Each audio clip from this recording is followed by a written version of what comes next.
Boa noite a todos. Dão para me ouvir?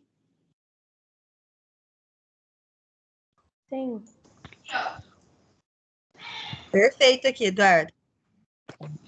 Sejam todos bem-vindos à primeira palestra do semestre. Eu sou a presidente da Liga, meu nome é Vitória, e hoje nós trouxemos a doutora Amanda Lemes, com PhD em reprodução animal, com ênfase em bovinos. Como tema de hoje, teremos a reprodução de bovinos de corte, trazendo como planejar a estação de monta. Gente, é muito importante que vocês permanecerem na palestra, todo momento, porque nós teremos um formulário de chamada para poder elaborar o certificado, ou seja, somente quem preencher o formulário receberão certificados, que vão ser emitidos até terça-feira e mandado via e-mail para vocês. O chat está fechado para as perguntas, então eu peço que, por favor, vocês mandem as perguntas no WhatsApp, no grupo da Liga. Vocês podem estar entrando no Instagram da Laveb, lá vai ter o link de acesso, e para vocês entrar no grupo de WhatsApp, onde vocês poderão mandar as perguntas que serão respondidas pela doutora no final da palestra. Pode ficar à vontade, doutora. Perfeito, Eduardo. Bom, primeiro deixa eu agradecer o convite da Liga. É muito legal essa iniciativa de vocês, né, de movimentar o pessoal aí do curso nesse período difícil aí que a gente está, acho que agora quase amenizando mais, né? É bom a gente movimentar nesse sentido, trazer o pessoal de fora, né, para falar desses assuntos que às vezes acabam ficando mais superficiais nas nossas aulas. Então, obrigada, Eduarda, a Giovana, que foi quem fez o contato comigo, a toda a Liga, né, a Universidade de forma geral, e também a vocês todos que estão aqui, né, a gente sabe que sexta-feira é um dia que todo mundo costuma reservar para entretenimento, né, e aí hoje a gente está aqui junto. Pessoal, eu projetei aí um roteirinho, uma apresentação para a gente seguindo. Todo mundo consegue visualizar ou tem alguém que está com problema para ver? Que daí eu tiro e volto de novo aqui para ver se arruma.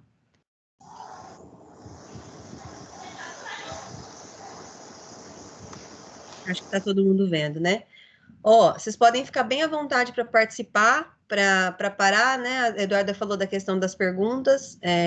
Quem quiser fazer pergunta, interagir aqui durante a palestra, pode ficar bem à vontade. Eu acho que é interessante, é legal, porque a gente vai respondendo vocês à medida que as dúvidas vão surgindo, né? Eu acho que isso fica bacana para a gente seguir em frente.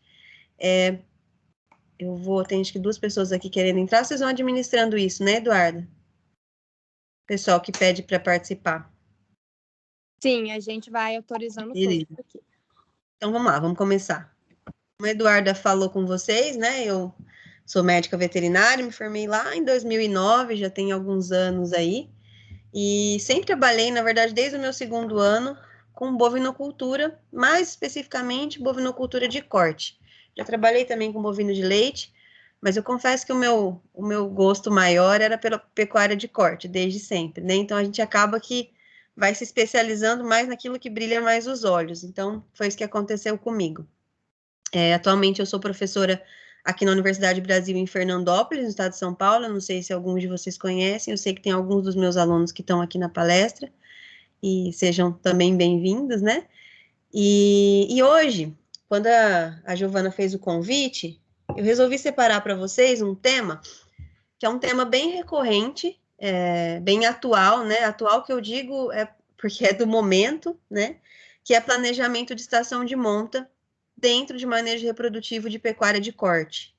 Eu não sei aqui, Eduarda ou Giovana, não sei quem que está na escuta aí, como é que é a formação aqui da turma, se está todo mundo, tem pessoal do primeiro, do segundo, do último ano, né, ou mais o pessoal dos últimos anos?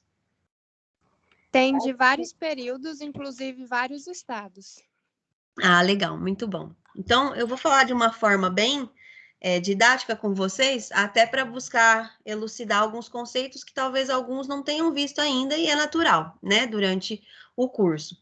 Então, sempre quando a gente fala de pecuária de corte, então, bovinos que são criados com o intuito de produzir carne, né? E nesse processo, a gente tem várias fases durante esse processo. Então, vou seguir aqui. Então, a gente tem a fase que a gente chama de fase de cria. Vou pegar um cursor aqui. Fase de cria, a fase de recria e a fase de engorda. Então, dentro de uma fazenda que trabalha com pecuária de corte ou de um grupo, né, de uma empresa que trabalha com pecuária de corte, a gente tem, né, essas 3 fases ou etapas, né, como vocês preferirem chamar. E a cria dentro da pecuária de corte, ela é a base, né? Por quê, pessoal? A cria é a atividade em que se trabalha com as matrizes, né? Então, a gente vai manejar as vacas e elas é que vão dar para a gente o grande produto da pecuária de corte. O que é o produto da pecuária de corte? Vamos ver se está todo mundo afiado aí. O que é o produto? O que quem cria gado de corte comercializa? Oi? Cortou, fala de novo. Bezerro, o macho. Isso mesmo, o macho, o bezerro macho, né? Então, a modalidade de cria, né, dentro da pecuária de corte, ela é muito importante, porque ela é a base do meu negócio, tá? Então, é com isso que eu vou necessariamente começar o meu sistema, né? Professora, né? O hábito do professor. Toda fazenda tem sistema de cria, Amanda? Não necessariamente. Tem fazenda que só trabalha com a parte de engorda ou com a parte de recria, né? Então, às vezes compra o bezerro, como alguém falou aí agora há pouco, né? Compra o bezerro desmamado e recria e depois termina esse bezerro e manda para o abate. Ou ainda compra um bezerro já para a fase de engorda, né? Um boi, um garrote para a fase de engorda, termina esse animal e manda para o abate. Então, podem existir fazendas que não praticam o ciclo completo e fazem apenas uma dessas etapas, né? Ou 2 delas, enfim, tá? Mas a cria, como eu falei para vocês, ela é o primeiro elo da cadeia da carne bovina. Então, é onde tudo começa. E aí, por essa razão, talvez seja uma das áreas mais encantadoras do sistema, né? Principalmente para nós, os médicos veterinários, tá? E por que eu falo isso? Não sei se todo mundo aqui é veterinário, se tem alguém que é zootecnista, agrônomo, mas como o curso é de veterinária, acaba que acho que a maioria é veterinário, né? Mas por que eu falo isso? Porque quando a gente fala de criar, né? Então eu tenho uma vaca que ela vai ser submetida a um processo de acasalamento, né? Então ela vai passar por monta natural, inseminação artificial, o que seja, e ela vai ter que parir um bezerro, né? E durante esse processo que leva tempo, a gente pode ter várias intercorrências nesse meio, tá? Muito mais que às vezes num processo de engorda que a gente tem 2, 3 meses aí trabalhando um animal. Acontece também intercorrências, mas quando é bem controladinho, né? Quando tudo é muito bem feito dentro da nutrição e da sanidade, protocolo sanitário, de um confinamento, por exemplo, a chance de a gente ser acionado é um pouco menor. Na cria já não, a gente tem aí às vezes partos distóxicos, então a gente tem que fazer cesárea, né? Então acaba que o veterinário ele é mais acessado nessa etapa, né? Para conduzir o processo reprodutivo, né? O manejo reprodutivo, inseminação artificial, transferência de embrião. Então, a gente acaba sendo um pouco mais requisitado e acaba sendo uma das áreas mais encantadoras, que para mim, né, é o que marca mais aí dentro da pecuária de corte, tá?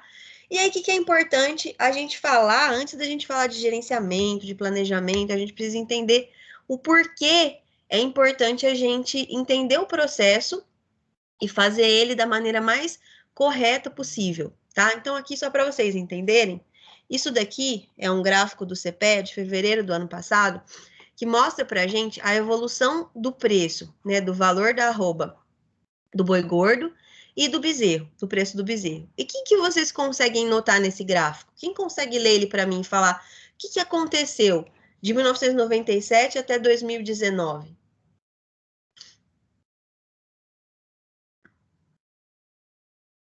Alguém consegue olhar e falar, olha, professora, aconteceu isso?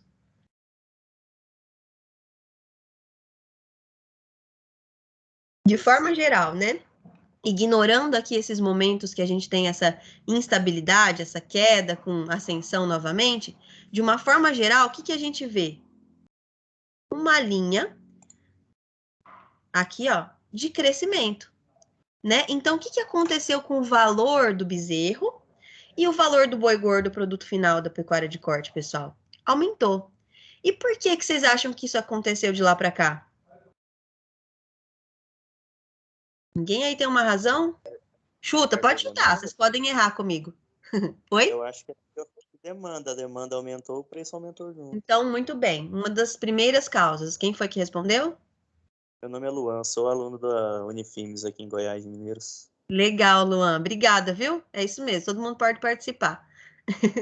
Então, a demanda, muito bem. Então, isso é um fator importante, aumentou a demanda. Então, tem mais gente querendo pagar o preço, obviamente, a gente consegue ter um preço maior. Mas, além disso, a gente tem um outro critério legal, né, que fez com que esse preço aumentasse, que é a questão da qualidade.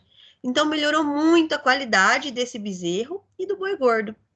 Né? De forma geral, a gente tem outros fatores econômicos que fazem o preço elevar, né? Inflação, enfim, todas essas coisas que vocês devem acompanhar diariamente aí no jornal, que não aumenta só o preço da carne de forma geral, mas dos outros insumos. Mas esses foram dois fatores que foram importantes para que aumentasse a valorização, né? O preço. E isso, pessoal, vocês acham que é positivo ou negativo para a gente, para nós, quem produz?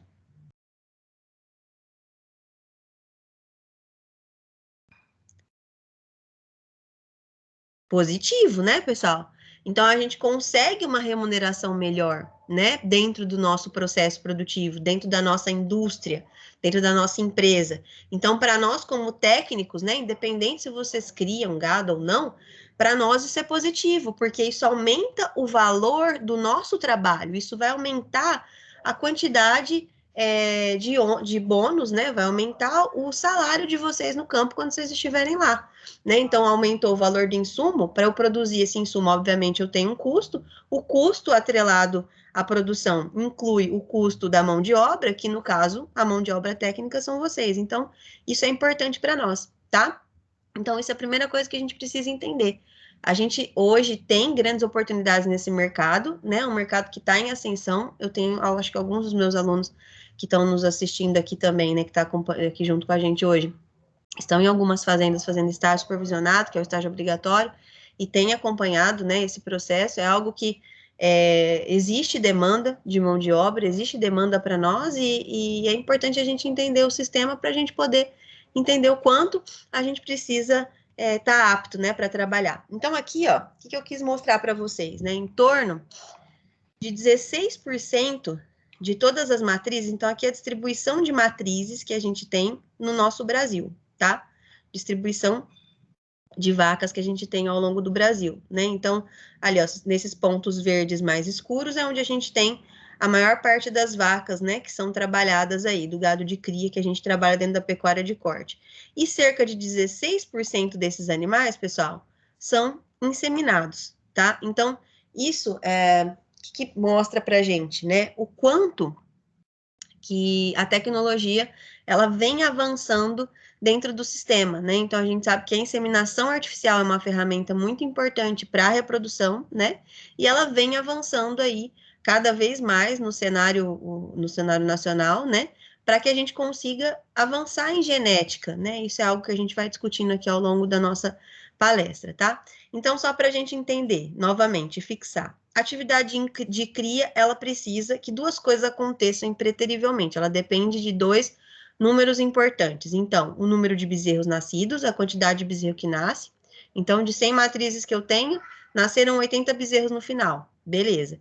E ainda, ela precisa de uma outra variável aqui importante, que é a quantidade de carne que é produzida por esses 80 bezerros que nasceram. Opa! Certo?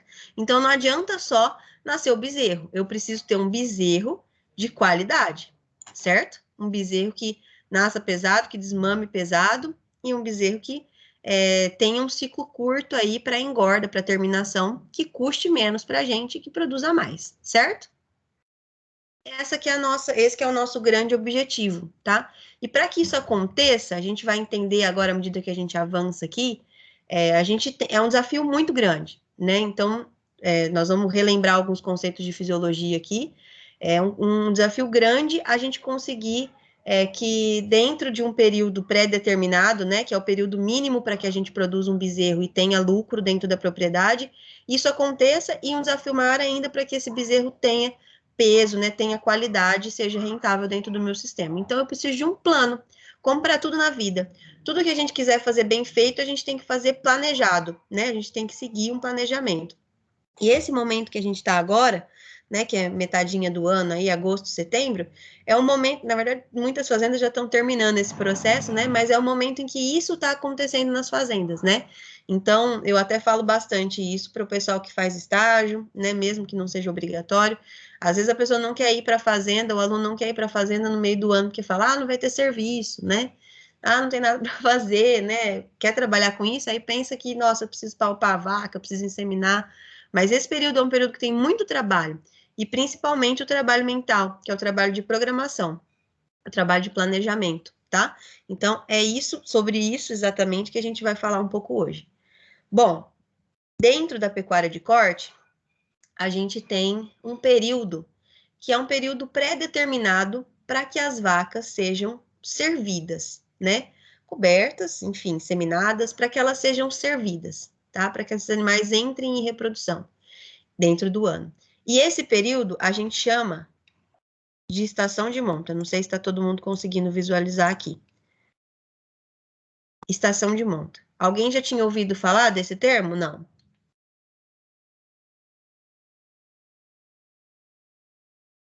Todo dia. Então tá bom. Então, tem gente aqui que conhece, né? Que já trabalhou, já fez um pouco de estágio.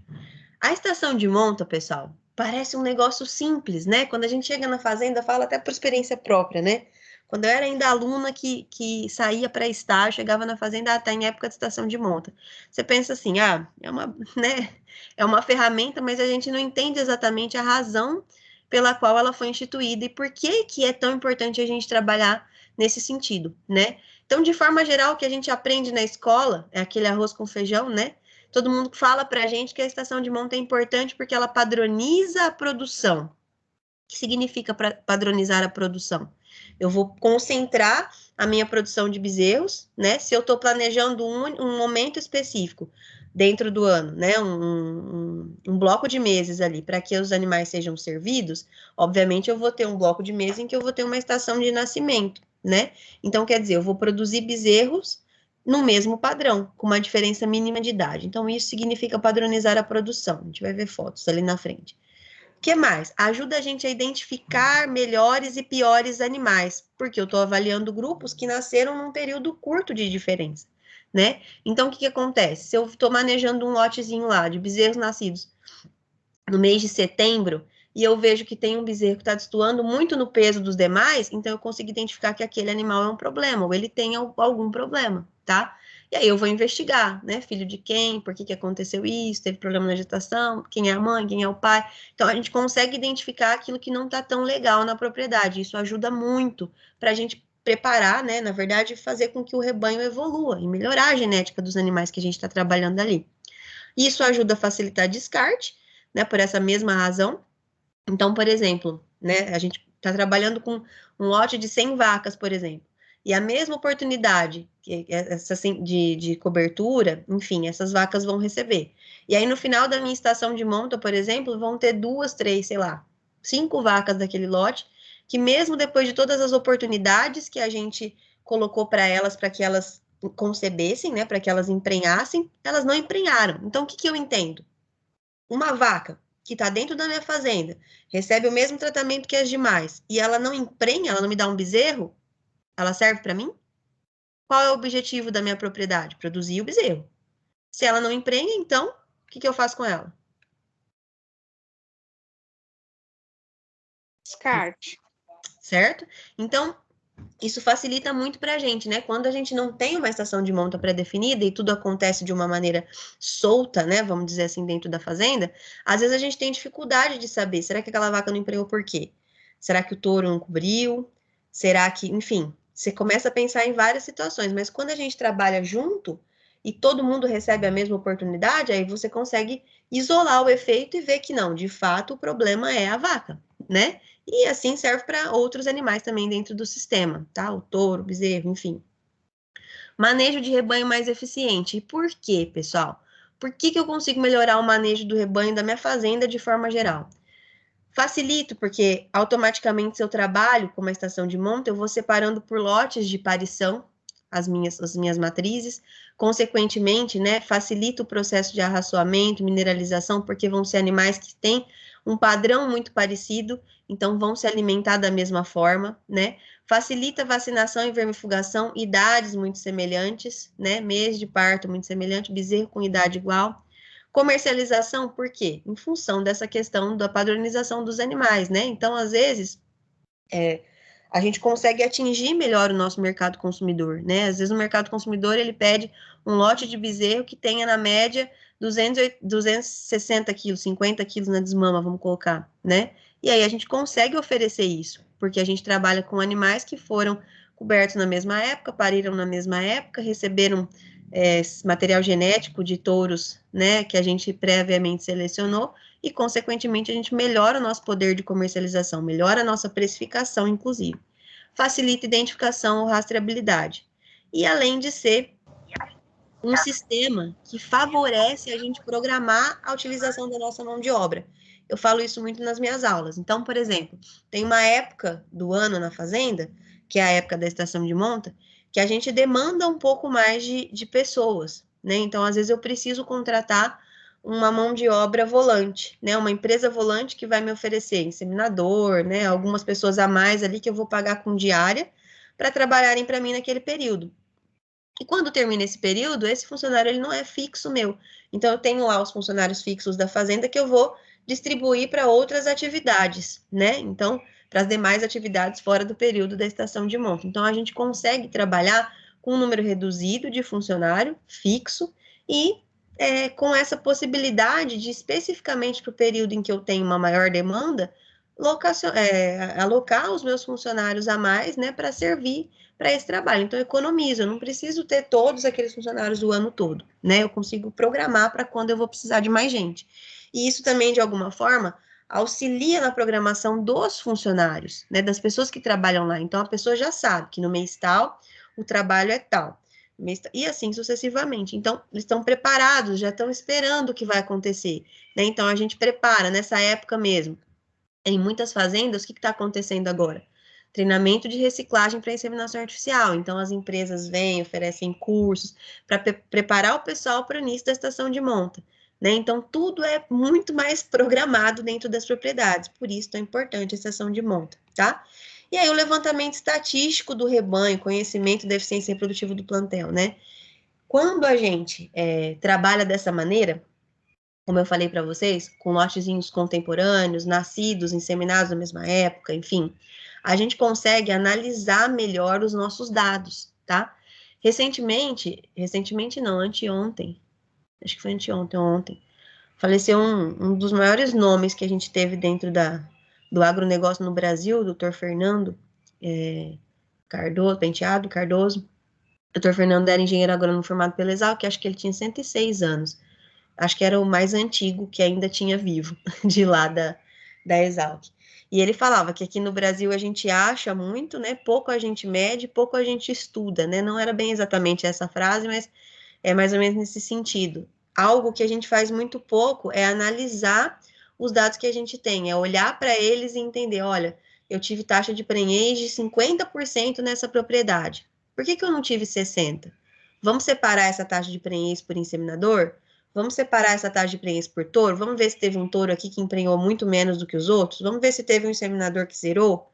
Né? Então, olhar melhor para os nossos dados. E quando a gente faz nesse volume e separadinho, né, eu consigo fazer esse tipo de análise de uma forma muito mais segura.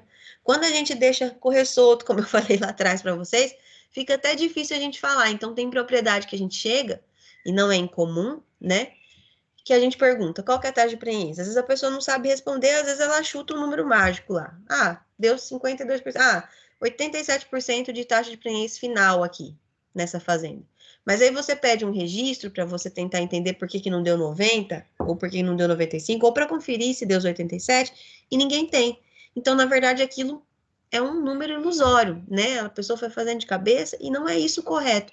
Vocês, nós, essa nova geração, né? A gente precisa trabalhar de uma forma reta, a gente precisa se interessar mais por essa parte de número, que é algo que eu mesmo confesso, quando eu entrei na faculdade, eu jamais pensava que fosse trabalhar com isso. Mas a gente precisa querer entender e olhar melhor para os números, tá? Então, como que eu defino como vai ser a estação de monta esse ano da fazenda? Como que eu vou ajudar o meu supervisor, né, a pessoa com quem eu faço estágio todo ano, a planejar a estação de monta da fazenda que ele assiste, né, que ele dá assistência? Começando olhando os números do ano passado, né? Como que foi, que touro foi usado, como foi o índice, né? Então, esse é o grande começo, o levantamento do que aconteceu para a gente planejar o que a gente vai fazer igual ou vai fazer diferente, certo, pessoal? Tudo certo até aqui? Acho que sim, né? Nesse gráfico que eu trouxe aqui para vocês, é um gráfico de uma fazenda, né? Com um número aí de 4.069 vacas, uma fazenda exemplo para vocês, de partos ocorridos entre 2008 e 2009. Então, o que eu quero que vocês se atentem aqui, que eu quero mostrar para vocês, é a distribuição desses nascimentos ao longo da estação de nascimento. Perdão, viu, pessoal? De vez em quando eu vou tomar água. Eu tava até com suspeita de Covid, saiu hoje meu teste, eu não tô. Mas tô com essa gripe chata. Então, ó, de julho a fevereiro, né? Vamos marcar essa informação aqui, porque até o final dessa palestra, uma das coisas mais importantes para vocês gravarem e entenderem que tem que acontecer é isso. A maior concentração de partos que a gente tem dentro dessa propriedade, ou seja, o período em que mais as vacas pariram foi entre novembro e fevereiro, certo? Separando aqui no meio. Certo, pessoal? E aí vocês gravem essa informação, tá? Que a gente vai começar a falar de época, qual que é a melhor época para inseminar, qual que é a melhor época para parir. E aí a gente vai lembrar desse gráficozinho lá na frente, certo? Uma coisa que é importante sempre a gente ficar atento. Isso aqui é um gráfico de 2013 e 14, ilustra a precipitação pluviométrica mensal. Intensidade de chuva, de uma forma resumida, tá? Então, a gente tem aqui precipitação mensal e a média, né? O que aconteceu no mês de setembro e a comparação com a média, né? Um dia de setembro e a média do mês. Um dia de setembro, de outubro e a média do mês aqui do lado. Então, o que eu quero que vocês atentem aqui? Qual que é o período que a gente tem maior quantidade de chuva aqui no Brasil de uma maneira geral? Qual que é a época das chuvas? Depende um pouco, mas início de outubro, setembro até janeiro, fevereiro, ele depende um pouco do estado. Normalmente o que acontece? Aqui, eu até... Que foi o Luan de novo que respondeu? Foi sim. Até no próximo slide, Luan, eu coloco um gráfico que mostra exatamente esse seu depende, né? Aqui no Brasil, a gente tem uma variação muito grande de condições edafoclimáticas, né? De climatologia. Então, a depender do estado, da região que a gente está trabalhando, existe uma variação muito grande. Mas, de forma geral, pensando aqui no Brasil Central, que é onde a gente se encaixa, a gente tem as chuvas começando lá em outubro, né? Daqui a pouco.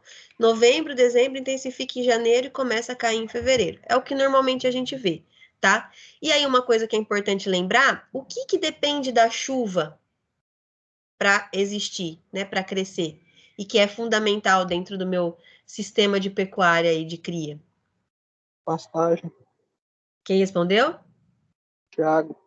Muito bem, Thiago. Pastagem, né? Então, o que é o prato do boi, né, hoje? Nós somos um dos maior produtor de carne do mundo, né? Exportador.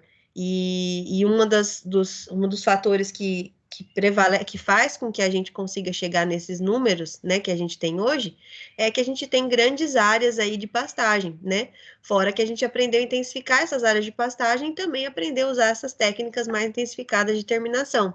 Então, nós ainda dependemos muito, principalmente pensando em pecuária de cria, do pasto, tá? Então, a pastagem é um fator limitante para a nossa produtividade, né? Para a gente ter bons índices reprodutivos. Por quê?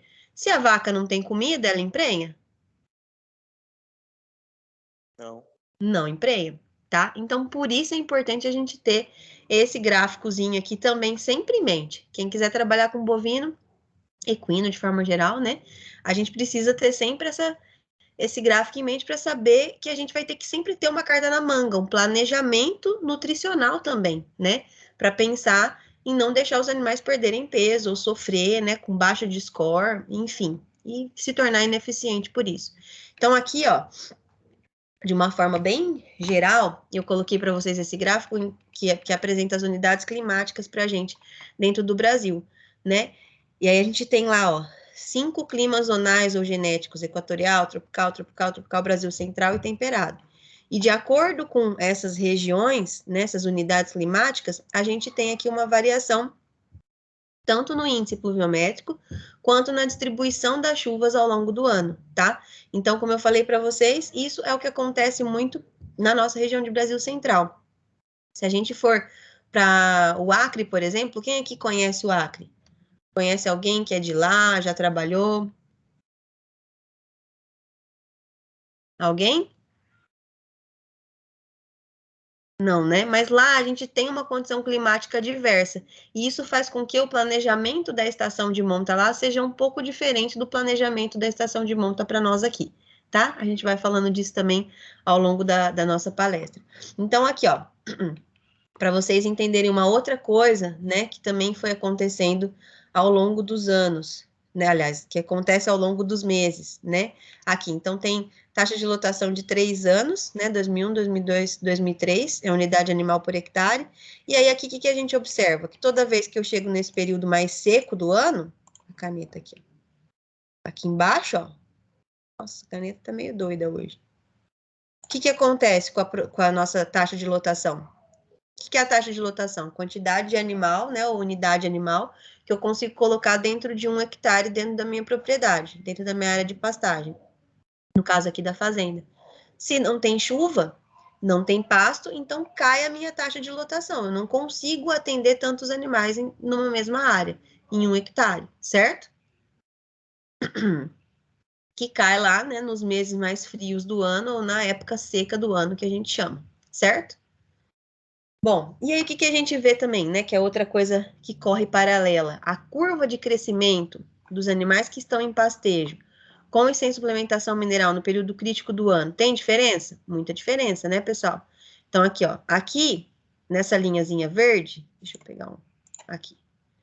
Nessa linha verde, a gente tem animais que estavam recebendo suplemento mineral proteico, tá? Então, o que a gente observa? Que a curva fica bem acima daqueles animais que nesse mesmo período seco não recebem nada, ficam só a pasto.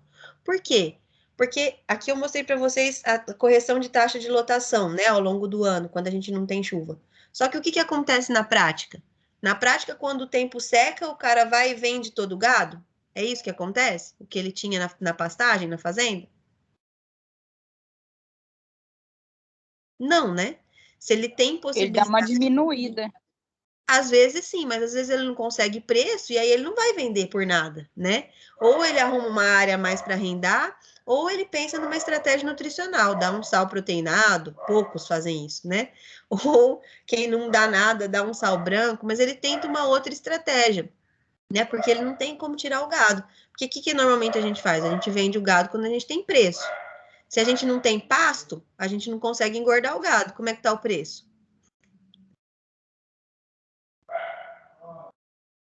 Gado magro, você vende barato ou caro? Barato. Barato, então não é interessante. Então, de todo jeito, nesse período a gente tem prejuízo, né? Se a gente não conseguir equalizar melhor a nossa área de pastagem dentro da quantidade de animais que a gente tem.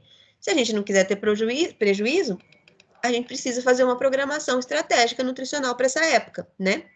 Um suplemento que caiba dentro do seu custo operacional ali, que não vai atrapalhar o seu lucro no final, ou utilização de uma área deferida de pastagem, né? Ou utilização de uma pastagem conservada, uma forragem conservada, enfim, uma silagem de milho, silagem de cana, silagem, enfim, né? As 1000 possibilidades que a gente tem aí. Então, a gente precisa lançar mão, muitas vezes, desse tipo de estratégia nessa época, né? Ou programar o uso da terra que a gente tem, né? O uso da pastagem que a gente tem. Como eu comentei com vocês, qual que é a época da estação de monta, normalmente no Brasil Central? É a época em que a gente tem maior produção de ferragem.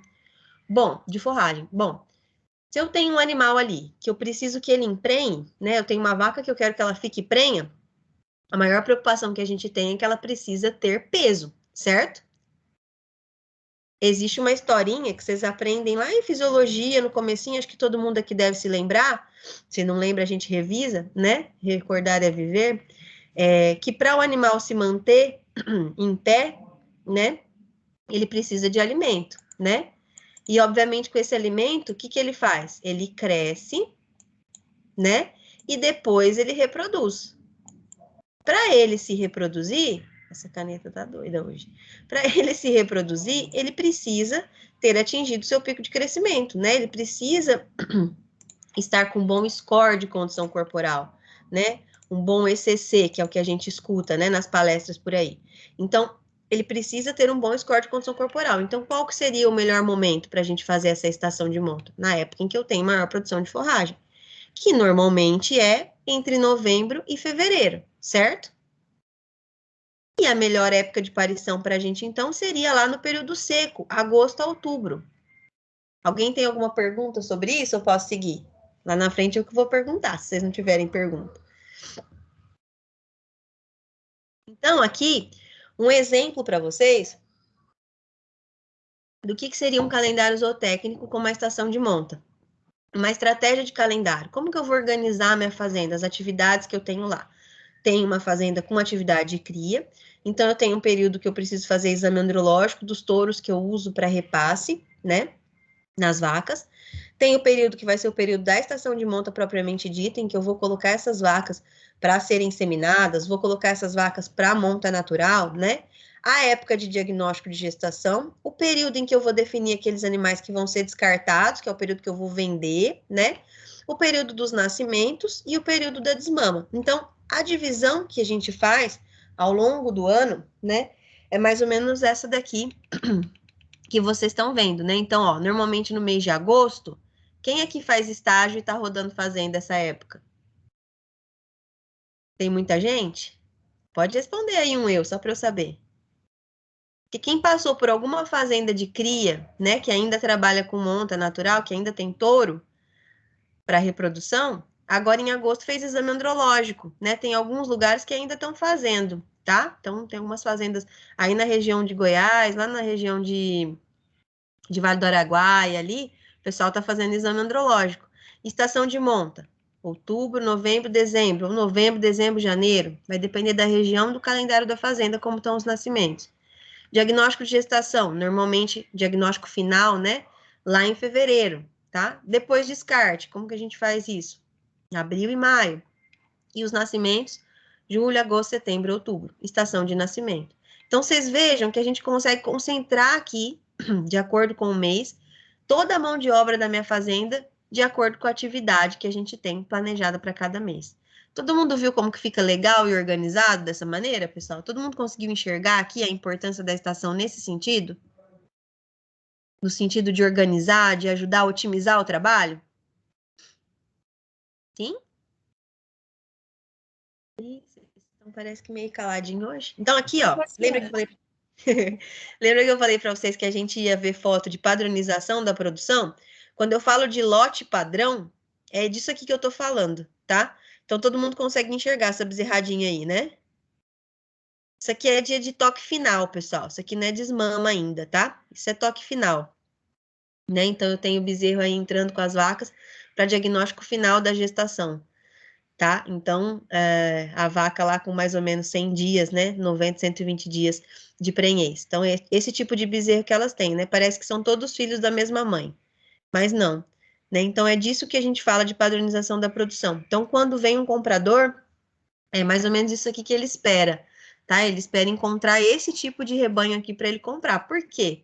Quando ele vai fazer um planejamento de confinamento, ele faz o planejamento de acordo com a média de peso daqueles animais, tá? Então, pesa, às vezes, um por um, e faz uma média do que ele vai fazer, vai bater de ração. Se ele tem um grupo muito disparelho, tá? Muito diferente de animais, né, com relação a peso, isso fica difícil para ele trabalhar dentro do confinamento, porque ele vai ter aqueles refugos lá no final, que vai ser o que vai cair a produção dele no final, a rentabilidade dele no final. Então, padronizar a produção é ponto importante, por quê? porque melhora a nossa precificação, melhora o interesse da comercialização do nosso rebanho, certo? E a estação de monta é uma das poucas ferramentas que são capazes de fazer isso pela gente, tá? E aí aqui, olha só, uma mesma vaca, né, numa mesma situação para diagnóstico de gestação, com um bezerrinho que está fora do padrão, né? Então, isso daqui, né, uma vaca prende 90, 120 dias, com um bezerrinho que está fora. Então, teve algum problema, essa vaca provavelmente pariu fora da estação de parição né, no ano anterior a essa estação de monta. Então, o que acontece? Ela pariu já muito magra, demorou para emprenhar, no fim das contas, o bezerrinho dela passou por um momento de privação alimentar durante a gestação, e o bezerro dela já sai fora do esquadro, tá? Tudo bem que é outro grupo genético aqui, mas só para ilustrar para vocês o que acontece quando não sai como planejado, tá? E é importante, pessoal, pensando em reprodução, né? Muitas vezes a gente esquece de novo do arroz com feijão, tá? Isso é muito importante a gente falar, porque acaba que parece que não é uma obrigação nossa, mas é sim, né? Então a gente precisa entender o todo da propriedade, independente do que vocês vão fazer lá, tá? Suponhamos que vocês vão ser contratados para tocar a estação de monta, mas eu preciso rodar a fazenda, eu preciso entender o que a gente tem disponível para aqueles animais, para eu entender o porquê do score não estar muito bom em alguns grupos, em alguns lotes de vaca, né? Então, eu preciso saber o que eu tenho de prato, né? Que tipo de forrageira que eu tenho naquela fazenda, qual que é o percentual de cada tipo de forragem dentro da fazenda, justamente para eu saber mais ou menos o quanto ela vai produzir e se ela vai ser capaz de alimentar os animais que eu tenho ali. Por quê? Com base na quantidade que eu tenho de forragem ali, né? A gente consegue isso. Existem várias tabelas que mostram qual que é o potencial de produção de quilo de matéria seca por hectare de cada tipo de forragem. Então, eu sei que lá numa determinada fazenda tem o braquiarão, tá? Chego lá na fazenda, tem o braquiarão. Quanto que produz braquiarão? 9.000 quilos de matéria seca por hectare? Quantos quilos, né? Estou falando um valor fictício aqui para vocês, mas imagino que seja mais ou menos em torno disso, menos as perdas, né? Então, eu preciso saber se essas 9.000 quilos por hectare vai ser capaz de alimentar a quantidade de animal que eu tenho por hectare ali, porque se não for, eu já preciso me programar com a estratégia nutricional que eu vou usar adicional, porque senão não adianta a gente colocar o melhor touro, o melhor técnico, a melhor empresa, o melhor protocolo de IATF, que não vai funcionar. E a gente vai estar gastando à toa, né? Então, é importante a gente também se atentar para isso. Não é a minha área, não trabalho com isso, ótimo. Então, você precisa procurar um profissional que te ajude a entender esse ponto para você não errar quando você vai oferecer o seu serviço, tá? O que aconteceu durante muitos anos na história aí da reprodução animal, e logo que surgiu a inseminação artificial, em tempo fixo, especificamente, né? Que é o que possibilitou a gente concentrar e criar a estação de monta, fazer ela bem certinha, foi que as pessoas começaram a vender esse produto sem fazer uma análise prévia se existia estrutura. E estrutura que eu falo não é estrutura de curral, não é só isso, né? Estrutura da fazenda de uma forma geral, disponibilidade de alimento, por exemplo. E é o que aconteceu, os índices começaram a vir super baixos, né? Muito mais baixo do que os pesquisadores, doutores da época diziam que ia ser. E é o que aconteceu? A técnica foi praticamente linchada, né? Todo mundo, ninguém queria saber, né? Quando chegava alguém lá, olha, eu faço IATF, ótimo, vai para sua casa e faça lá, que aqui eu não quero. Porque meu vizinho tomou um prejuízo, assim. Então, são coisas que a gente precisa lembrar que faz parte do pacote. Então, a gente precisa trabalhar com isso, certo? Por quê, né? De novo, porque a questão da nutrição é que vai determinar o score de condição corporal, né? Que foi o que eu falei com vocês lá atrás. O score de condição corporal é uma medida, pessoal, que permite, né, sem que a gente coloque esse animal na balança, aferir o quanto que aquele animal tem de deposição de gordura corpórea, né? E isso mostra pra gente, de uma forma bem didática, o status energético daquele animal. Então, olhando e avaliando esse status energético de uma forma visual, até nem trouxe isso hoje aqui para nossa palestra, porque o tempo era curto, né? Mas depois, quem tiver dúvida, pode me chamar. Quando a gente olha, a gente já sabe o que esperar, né? Então, a gente normalmente classifica score de condição corporal aqui no Brasil de 1 a 5, né? Em que 1 é muito baixo e 5 é muito alto. Então, a gente tem um ponto ótimo, que é ali em torno de 2,75, 2,5, 3, tá? Então, quando a gente olha para esse score de condição corporal, a gente consegue prever quantos por cento de chance que aquela vaca tem de emprenhar dentro da estação de monta, tá? Então, nesses dados aqui, o que a gente observa, né? Que a medida foi um experimento que foi feito, né? E que mostrou pra gente que à medida que a vaca no parto, né, no pós-parto, perde score de condição corporal, ela diminui a chance de se tornar prenha. Ela diminui a taxa de prenhez, né? Então, aqui, ó, se ela perde 0 score de condição corporal, então se ela pare, e se no dia da inseminação ela tem o mesmo score de quando ela pariu, os mesmos 2,5, 2,75, que seja 3, ela tem uma chance de 60% de se tornar prenha.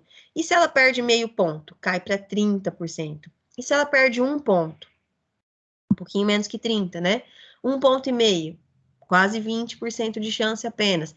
Então, o que é o nosso desafio, né, principal dentro da propriedade? A vaca pariu, eu não posso deixar essa vaca perder score de condição corporal, tá? E se a vaca pariu em julho, lá que a gente viu naquele calendário, né, no início da estação de parição, a gente tem, então, um prazo curto, né, para a gente começar essa estação, porque a gente sabe que julho, né, ainda julho, agosto, setembro, a gente tem baixa disponibilidade de forragem, então a gente sabe que ela vai ter pouco pasto ali, então a chance dela perder é grande, então a gente tem que fazer o máximo possível o início dessa estação de monta para essa vaca perder menos score de condição e eu aumentar a chance dela se tornar prenha. Certo, pessoal? Seguindo aqui. Então, existe um momento ideal? Essa pergunta que todo mundo faz por aí, né? Esse momento ideal, ele significa o quê?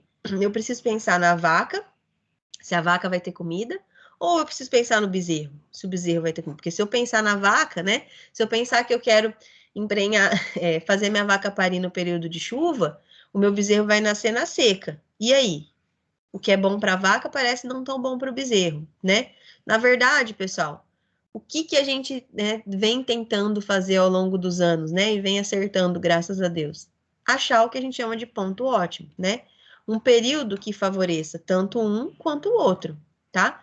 E aí, normalmente, né? Então, como eu falei para vocês, isso aqui é um calendário esquemático, né? De estação de monta. Normalmente a estação de monta ela acontece entre novembro, dezembro, janeiro, né? Então tem algumas propriedades que tendem a aumentar um pouco essa janela, esse período. Isso varia, né? Varia até inclusive com o momento em que se instituiu a estação de monta dentro das fazendas. Então, se lá na fazenda que eu trabalho não existe estação de monta, né? O touro fica solto com a vacada durante o ano todo. E esse ano eu resolvo que eu vou fazer estação de monta.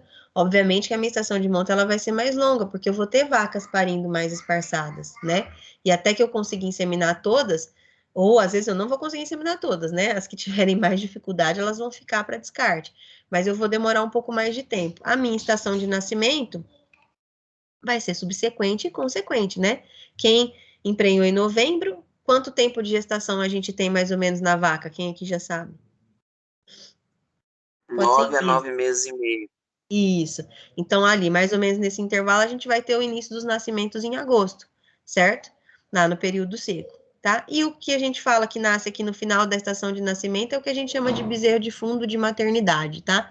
E a gente já vai entender quem eles são e por que eles não são tão bons assim para a gente manter dentro da propriedade. Porque que é importante a gente encurtar ao máximo essa estação de monta, tá? Então, aqui, né?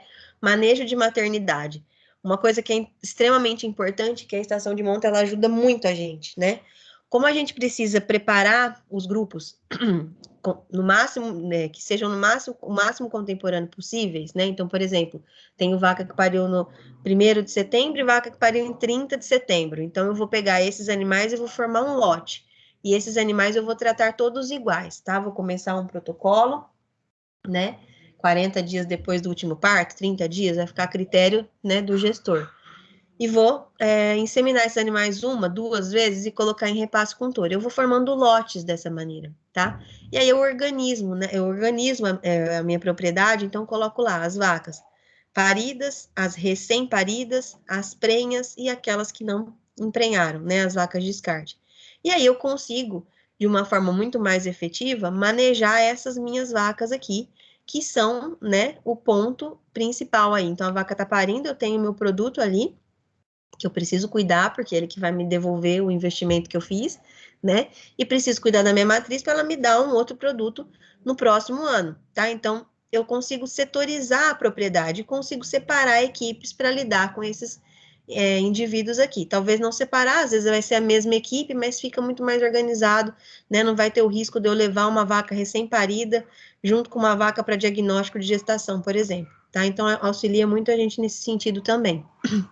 E aqui uma foto que ilustra exatamente esse período que nós estamos vivendo agora, né? De um lote formando maternidade, que significa que eu tenho vaca, ó, para parir, um mojo, ó, e vaca que já começou a parir. As demais estão aguardando, porque eu sei que todas foram inseminadas, cobertas na mesma época. Certo, pessoal? Perdão de novo. Então, aqui, ó, já começando a parir, tá vendo? Zerrinho pretinho aqui no pé delas. Aí você já vem que, ó, começa a perder score, né? Então, o animal que tá numa restrição alimentar aqui severa, como vocês estão vendo, e ainda, além de tudo, tem aqui um serzinho exigindo dela, né? Lactante. Então, você começa a perceber aqui, ó, nessa vacada a gente começa a já ver costela, né? Já começa a ver que tá perdendo score de condição corporal, tá? E aí, pessoal, obviamente, né? A parte importantíssima dentro do manejo de maternidade, que a gente não pode deixar também sem comentar, falando em gerenciamento, que é a identificação dos produtos, né? Eu preciso saber quem é a vaca que me dá o meu melhor produto e quem é a vaca que me dá o meu produto mediano, quem é a vaca que me dá o meu produto ruim. Isso também serve para a gente de exemplo, de estratégia, né, de ferramenta, na verdade, no dia que a gente precisar descartar um animal, pensando que não vou ter comida no pasto no ano que vem, nessa época, tá? Então, identificar, né, normalmente a gente usa aqui para bezerra tatuagem e o brinco. Algumas pessoas fazem tatuagem, depois fazem o brinco. Algumas fazendas que eu passei aqui no estado de São Paulo, o pessoal não gosta do brinco nesse momento, então só faz a tatuagem, né? Mas a maioria das fazendas no Goiás mesmo, Mato Grosso do Sul, o pessoal já brinca no nascimento. Alguns já até marcam, tá vendo? Então, a intensificação da mão de obra que eu falei para vocês aqui, né? Justamente a ilustração daquilo que a gente falou lá atrás. Então, como eu tenho planejado, dividido os períodos de cada atividade dentro da fazenda, a gente consegue mobilizar uma equipe para que esse manejo de maternidade, que é extremamente importante, como eu falei, aconteça de uma forma correta, né? Então, tem uma pessoa que está ali auxiliando na marca, uma pessoa segurando, uma pessoa marcando, né? Uma fazendo vermifugação, outra preparando os brincos, outra anotando o número, né? Anotando quem é a matriz, né? A mãe, enfim, tudo organizadinho, né? Disso que a gente precisa. E, como eu falei para vocês, né? Essa atenção tão especial que a gente precisa dar nesse começo, que é com relação ao recém-nascido, né? Então, a cura do umbigo, não só a identificação, como eu falei, vermifugação, mas a cura do umbigo, que é um processo extremamente determinante para o sucesso do produto que eu tenho nascendo ali naquele momento, tá? E aí, a gente, com isso, né, à medida que vai nascendo os animais daquelas vacas que eu tinha uma programação de parto baseado no período que elas ficaram em serviço, né, monta natural, inseminação, ou ambos, né, a gente tem uma programação de lotinhos nascendo. Então, eu consigo, pessoal, durante alguns anos, né, existe ainda, na verdade, hoje menos, mas existiam-se contratos casados de grandes frigoríficos com fazendas, justamente baseado nessa programação, né? Então, o gestor da propriedade, ele conseguia dizer, olha, no ano que vem, eu tenho uma expectativa de tantos bezerros com uma média aproximada de X sendo desmamados no mês de setembro para comercializar. O senhor tem interesse? Tem. Então, a pessoa já produzia, ela começava a estação de monta dela com o bezerro vendido. Então, isso facilita muito o processo, garante o sucesso da produção, né? Porque, quer dizer, eu já estou produzindo o que já está vendido, o que eu já coloquei preço, né? E aí faz com que a coisa aconteça da maneira como vocês estão vendo aqui, que fica até bonito de ver, né? Um negócio bem organizado. Então, o objetivo do manejo de maternidade, de novo, ajudar a padronizar os lotes, formar esses grupinhos de bezerros contemporâneos para depois eu comercializar ou trabalhar dentro da mesma fazenda, né? Padronizar o lote para entrar na estação de monta. Então, essas vacas que estão parindo, esses bezerros padrões, têm a mesma idade pós-parto, né? Tá no mesmo período de pós-parto. Então, eu consigo já ir formando o lotinho que vai entrar na minha próxima estação, tá? Me ajuda a ter mais eficiência em inseminar a vaca o mais rápido possível. É muito difícil em fazendas que trabalham com estação de monta, a gente inseminar a vaca com 60 dias pós-parto. Raro, 60 dias pós-parto, que pode acontecer às vezes 45, né, 38, 30 dias pós-parto, tá? Mas nunca passa de 2 meses o período, né, dentro das fazendas de pecuária de corte, para a gente inseminar o animal. Tudo certo até aqui? Certo? Vamos para a parte da conta, né? Vamos falar um pouquinho do cálculo aqui. Então, o ideal, né, dentro de uma fazenda de cria, de gado de corte, é que a gente tenha um intervalo entre partos de 365 dias, que quer dizer 1 ano, tá? Isso é o que a gente tem que fazer para a gente conseguir ser eficiente, para a gente fechar a conta, pagar a conta, tá? Então, o parto, considerando, né, aqui nessa linha horizontal, que o parto de uma vaca ocorra aqui, tá? Ela precisa, pessoal, em média, é uma média, de 30 dias para que ocorra a involução uterina, então, para que o miométrio, endométrio, ele consiga voltar à sua forma, né, original, e para que retome aqui no hipotálamo as nossas reservas, na hipófise, as nossas reservas de LH das vacas, né? LH, todo mundo já aprendeu o que é ou não? Hormônio luteinizante. Isso. E ele é o que faz acontecer o quê? Quem foi que respondeu? Pico causa ovulação. Isso mesmo, ele que faz acontecer a ovulação. Ovulação é importante porque é daí que a gente vai ter, né, a fecundação. Só quando ocorre a ovulação é que a gente possibilita a fecundação e a concepção, tá? Então, eu preciso de 30 dias para que isso ocorra, tá? E no zebuíno, a gente tem aí uma média de 40 dias, mais ou menos, ainda, para que eu tenha liberação pulsátil de LH, retorno à ciclicidade e gestação acontecendo, tá? No europeu, a gente tem uma janela um pouquinho maior aí, em torno de 50 dias, tá? Então, quer dizer, é 30 dias para evoluir o útero e retomar a ciclicidade, tá? Nem sempre isso acontece. No zebu, a gente ainda precisa de 40 dias até que ele consiga se tornar prenhe. No europeu, 50 dias. Então, vamos fazer a conta mais ou menos, né? 30, vamos pegar o zebu. 30 mais 40 são 70 dias. Então, 70 dias para a gente conseguir falar assim, olha, tá apto para emprenhar, tá? É um desafio, né? Então, se eu tenho uma gestação de 9 meses e meio, e mais 2 meses para eu conseguir deixar a vaca certinho para ela conseguir emprenhar, quanto tempo a gente já tem até aí? 11 meses, certo? Então, quer dizer, eu não posso errar, né? Quando vier em cio, a gente precisa emprenhar, porque é 1 mês aí de diferença para a gente já falhar e não conseguir ter um bezerro dentro de 1 ano por vaca, tá? Então, nós vamos ver isso várias vezes aqui, para quem não conseguiu fixar, eu acho que vai ficar claro. Lá em 2005, nesse estudo aqui do Mauro, o que ele observou, né? Que ele foi trabalhando em várias fazendas, e aí sempre quando ele começava a trabalhar com as vacas, colocava todos esses animais no curral, passava o ultrassom, e o que ele observou? Em muitas mil vacas lá que ele avaliou, né, durante alguns anos, 2003, 2004, que 83% de todas as vacas, né, que chegam para início da estação de monta no curral, elas estão em anestro. O que significa anestro? Todo mundo lembra? Que não cicla. Não estão ciclando, não estão ovulando, ou seja, elas não estão tendo pico de LH, então elas não estão aptas a se tornarem prenhes, certo? Não conseguem conceber. Bom, e aí o que ele observou, né? Então aqui eu tenho uma vaca prenha com cerca de 482 quilos, um bezerro no pé dela com 240 quilos. Bom, acho que a exigência é grande, né? Muito grande. Então, possivelmente por isso, essas vacas, a grande maioria delas, não estão ciclando, tá? Mais uma vez, o que eu preciso fazer? O que é exigido da gente, né? Um bezerro por vaca por ano. E isso, pessoal, a gente não pode falhar. E nem a vaca. A vaca que falhar, ela não tá jogando no nosso time, tá? Então, do parto até o próximo parto, eu tenho que ter no máximo um intervalo de 1 ano. A gestação de bós tauros tem uma média de 280 dias. De bós índicos, uma média de 290 dias. Então, eu tenho menos do que 85 dias para emprenhar um animal bós taurus e menos que 75 dias para emprenhar o animal bosíndicos. Bos-taurus é animal europeu, né? A vaca Angus, meio sangue, enfim. Bosíndicos, a nossa vaca Nelore, que é a maioria que a gente vê aí dentro de pecuária de corte, certo? Então, um ano tem 365 dias, né? Essa é a diferença que vocês estão vendo aqui.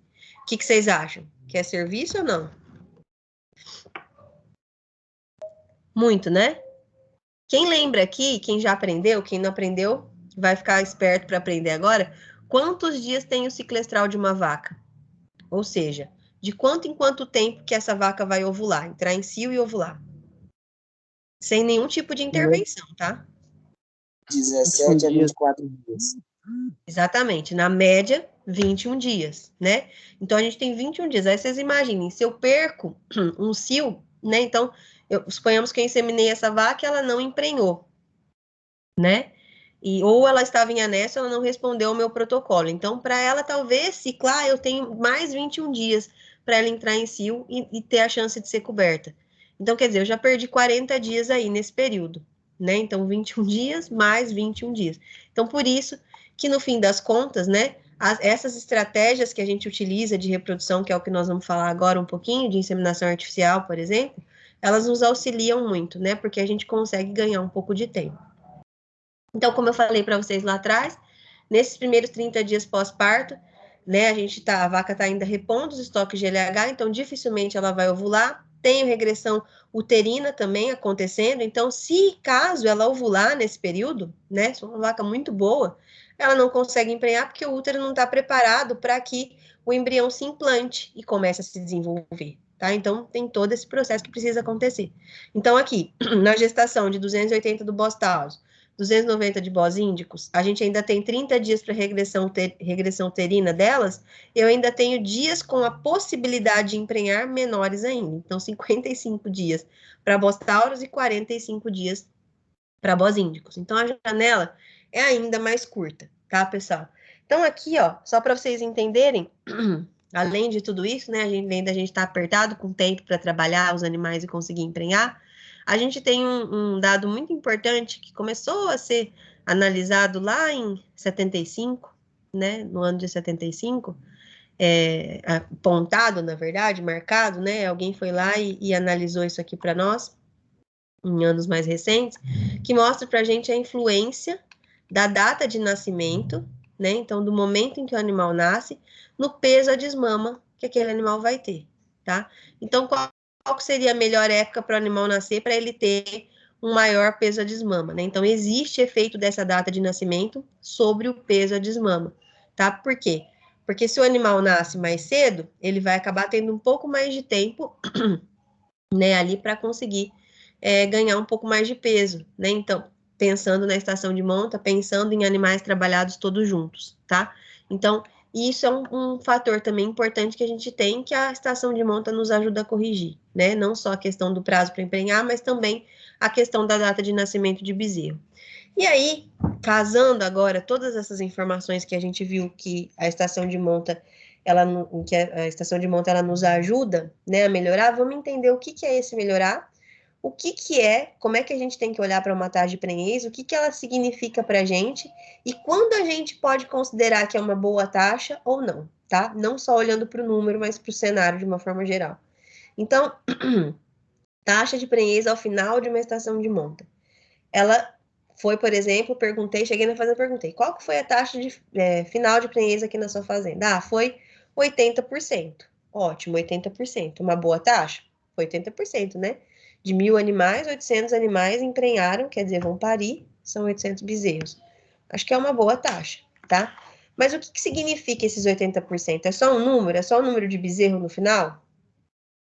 Não, pessoal. E nunca pode ser, né? A taxa de prenhez, ela leva em conta a chance que aquela vaca que pariu vai ter de ficar gestante na próxima estação de monta. Ainda, quantas fêmeas vão conseguir se manter ali no meu rebanho, ou seja, que vão emprenhar na próxima estação, quanto que vai ser o peso ao desmame das minhas crias, né? Idade ao primeiro parto das filhas, com quantos meses, né? Ou com quantos anos vai parir as fêmeas que eu vou manter de reposição ali no meu rebanho para repor as minhas matrizes que eu vou descartar. Idade ao abate dos machos, com quantos anos eu vou abater aqueles machos, né, que vão seguir na linha de produção. Existe uma possibilidade de diminuir a estação de monta para o próximo ano, tendo tido esses 80% de prenhez, ou não? Quando eu vou descartar as vacas vazias? Vou conseguir descartar essas vacas vazias num bom momento, né? Num momento favorável, eu vou ter que vender a toque de caixa para poder cobrir meu orçamento, tá? Então, taxa de prenhez, gente, vai muito quando a gente fala, ó, a minha estação de monta esse ano, a taxa de prenhez deu 88%, né? A gente escuta muito isso no campo, vocês vão ouvir muito. Mas vai muito além de um número e da quantidade de vaca que emprenhou. Eu preciso saber quando é que essas vacas emprenharam, quando é que elas vão parir, né? Quando a maioria delas emprenhou. Então, é isso que a gente vai analisar aqui, tá? A primeira coisa, a época de nascimento. Então, aqui, um exemplo dessa fazenda de 80%, tá? Então, aqui do lado esquerdo, eu tenho a fazenda A, que teve 80% de taxa de prenhez, beleza? E desse lado direito, eu tenho a fazenda B, que teve os mesmos 80% de taxa de prenhez, certo? A fazenda A teve 3 meses de estação de monta, e a fazenda B também, como vocês estão vendo aqui. Mês 1, mês 2, mês 3 da fazenda A, mês 1, mês 2, mês 3 da fazenda B. Só que na fazenda A, olha só que curioso. As vacas, né? A maioria das vacas, como vocês estão vendo aqui, elas emprenharam no primeiro mês da estação. Depois, mais 20% ali emprenhou no segundo mês e 10% emprenhou no terceiro mês. Então, 80% de prenhez, certo? E na fazenda B, o que, que aconteceu? O inverso. 10% das vacas emprenharam, só 10%, né? Emprenharam no primeiro mês, 20% no segundo, e no terceiro mês, 50% das vacas emprenharam. Agora, vejam lá, vamos marcar bem essa informação. Os mesmos 80% de taxa de prenhez. E aí, o que, que vocês acham? Que as duas fazendas têm a mesma eficiência reprodutiva? Lembrando que elas emprenharam os mesmos 80%. Vamos aprender o que é eficiência reprodutiva agora. Tem a mesma eficiência ou não?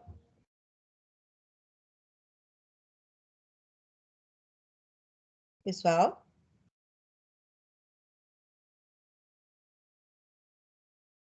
Ih, tem alguém aí ainda? Pode chutar, pode Não errar. tem, Pode errar que eu acho não que eu... tem mesmo. Hã? Quem respondeu? Acho que não. Não. Quem respondeu que acha que não? Eu, Andressa. Por que você acha, Andressa? Quem você acha que tá melhor na fita aqui? A fazenda A ou a fazenda B? Fazer uma enquete. Ah, Você acha que a A tá melhor? não Quem sei. mais? Tem paraquedas aqui. Não tem problema, é assim mesmo. Quem concorda com a Andressa? Quem tá jogando no time da Andressa? Tô no time da Andressa também. Tá? Quem discorda? Então vamos arrumar alguém que discorda. Vamos fazer intriga aqui na sexta-feira à noite. Vocês vão me apertando com o horário? Acho que a gente demora mais um pouquinho para acabar. Não tem problema não, né? Ninguém tem compromisso, ou tem? Nada, bora que bora. Então tá bom. Quem discorda, né, Andressa? Uai, gente, não pode ficar em cima do muro aqui.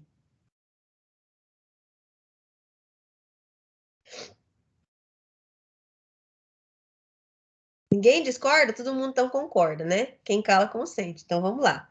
Então, Discorda você, Amanda. Discorda você. Discorda você.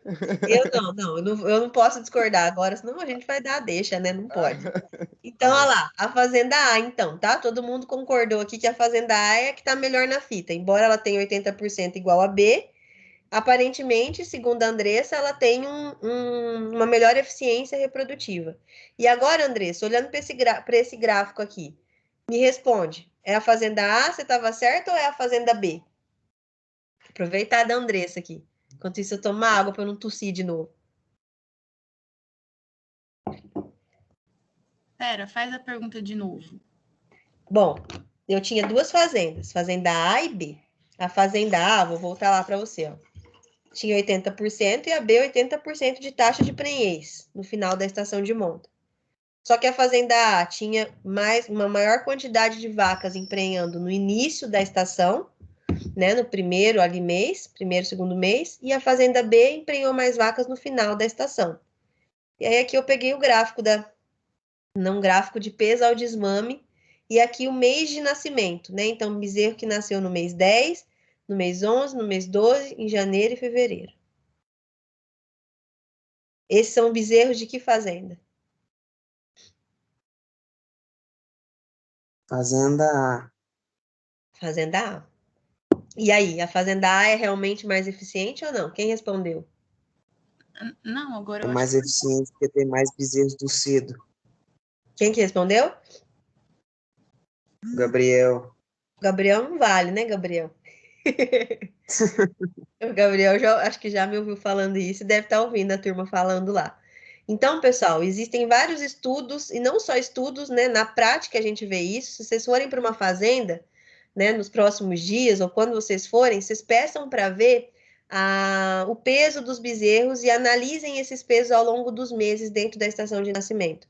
Comprovadamente, os bezerros que nascem no início da estação de nascimento, né, de parição, são bezerros que desmamam mais pesados, tá? Então, aqui, ó, se na fazenda A, a maioria das vacas emprenharam no início da estação, a maioria dos bezerros vão nascer no início da estação. Vocês não concordam comigo?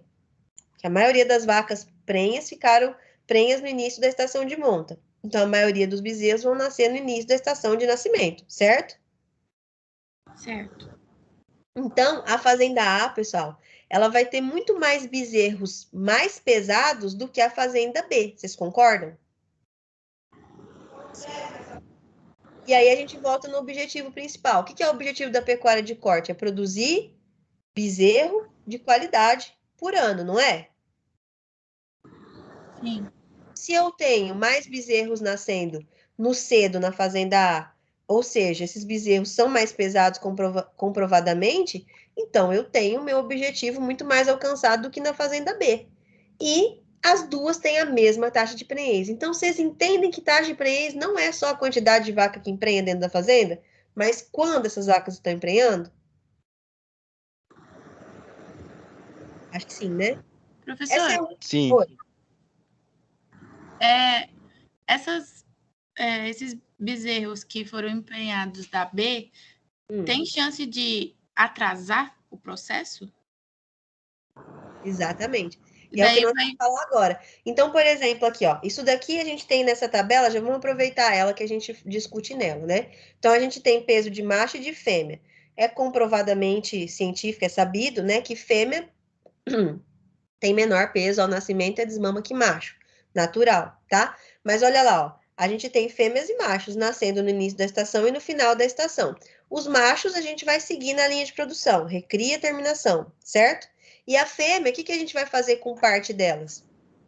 O que elas vão ser para mim na propriedade? As futuras matrizes. As futuras matrizes. E se eu tenho futuras matrizes sendo desmamadas com 145 quilos e futuras matrizes sendo desmamadas com 199 quilos, quem vai entrar em puberdade primeiro e vai me dar um bezerro antes? As bezerras do cedo. De novo, as bezerras do cedo. Então, só o bezerro do cedo é que importa? Não, a bezerra também. Então, ela vai ser muito mais eficiente reprodutivamente falando do que as que nascem no tarde. Certo, pessoal? Então, para mim é muito mais interessante, né, dentro de uma propriedade, não só olhar quantos por cento de prenhez que eu tenho lá dentro, mas como é a distribuição dos partos dentro da minha fazenda, tá? Quantos por cento das minhas matrizes eu consigo emprenhar no início da minha estação?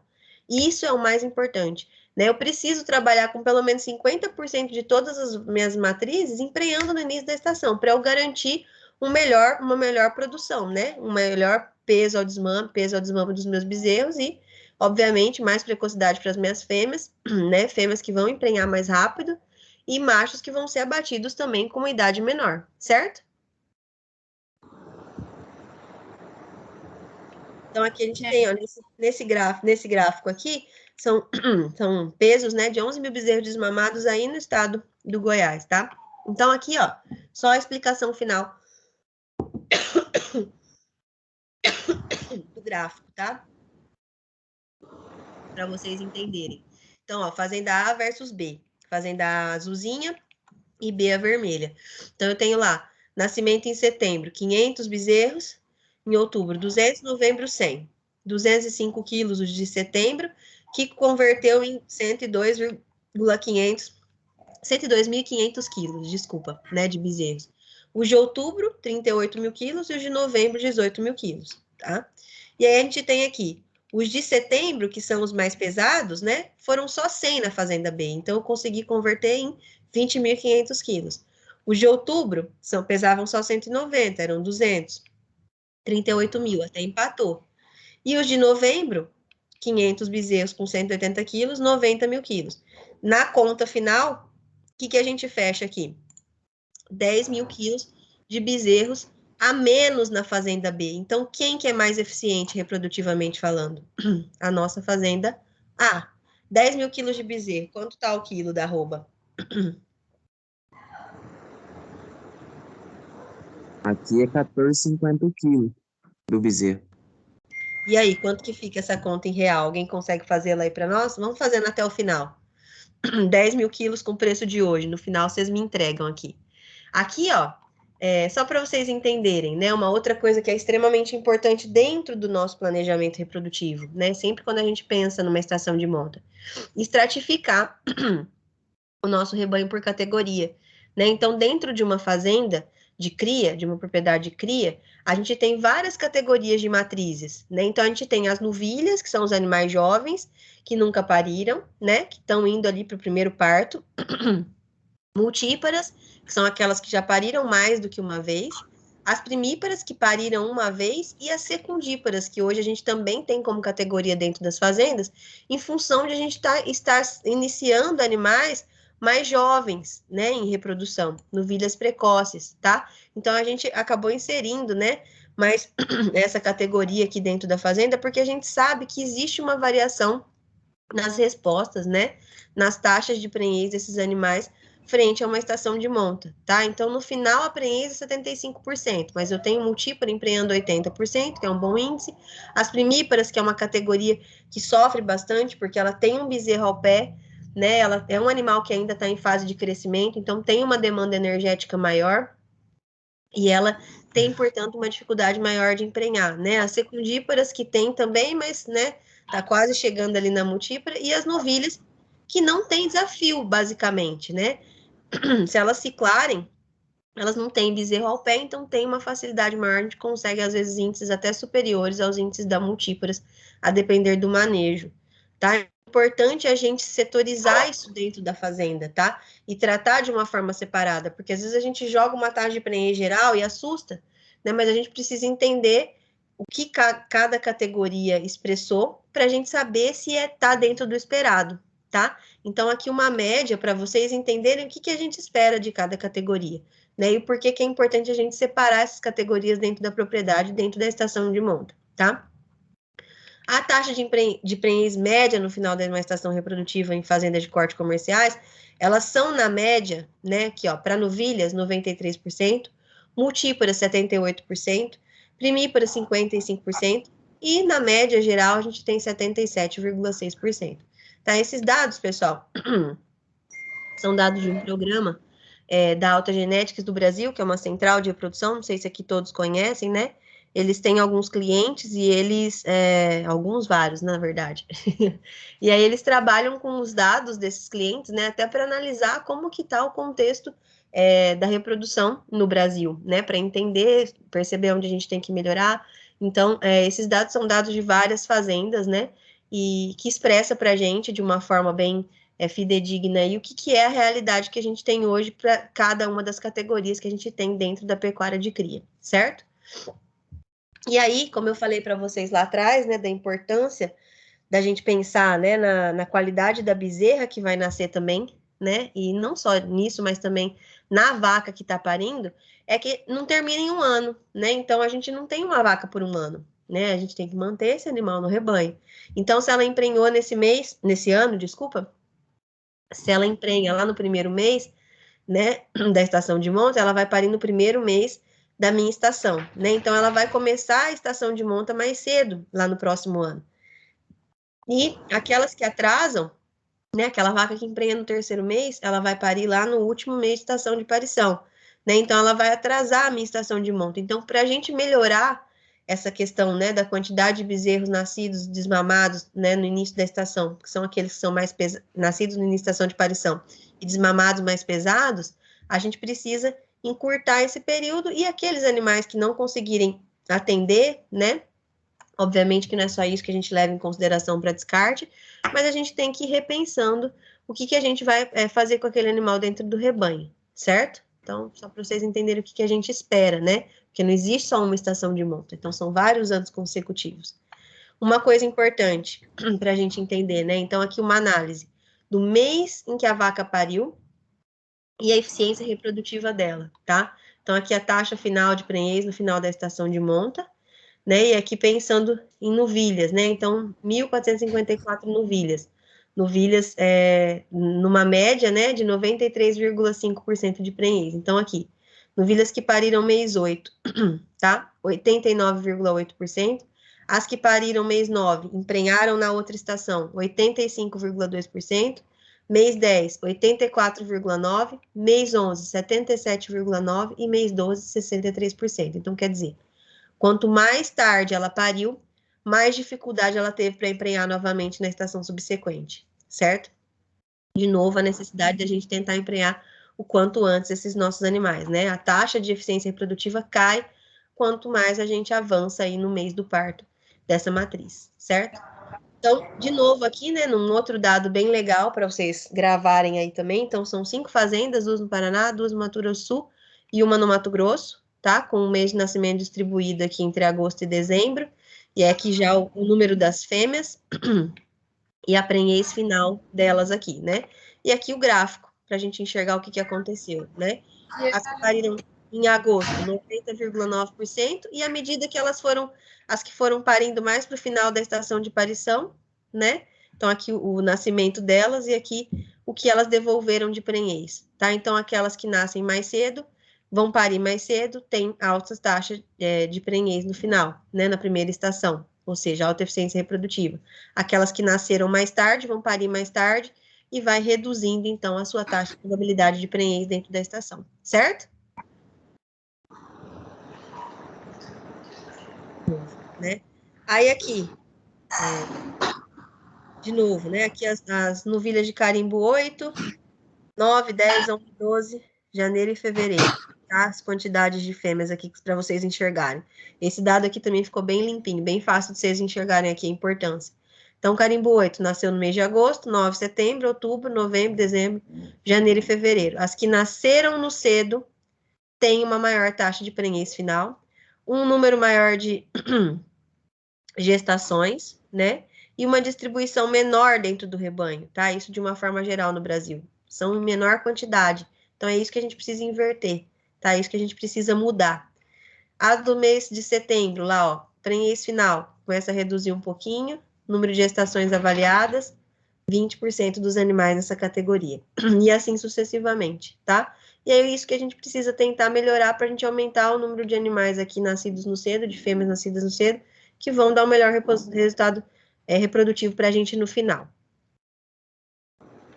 E aí, como a gente já tinha falado lá atrás, né, para a gente fechar a ideia, a época de nascimento influenciando a progênie, né? Então, aqui um dado mais atual, né, da safra de 2014, 2017, das lá da NCP, né, bezerros, 254.420 bezerros dessas safras, né, entre o mês de julho e junho. O que a gente vê aqui?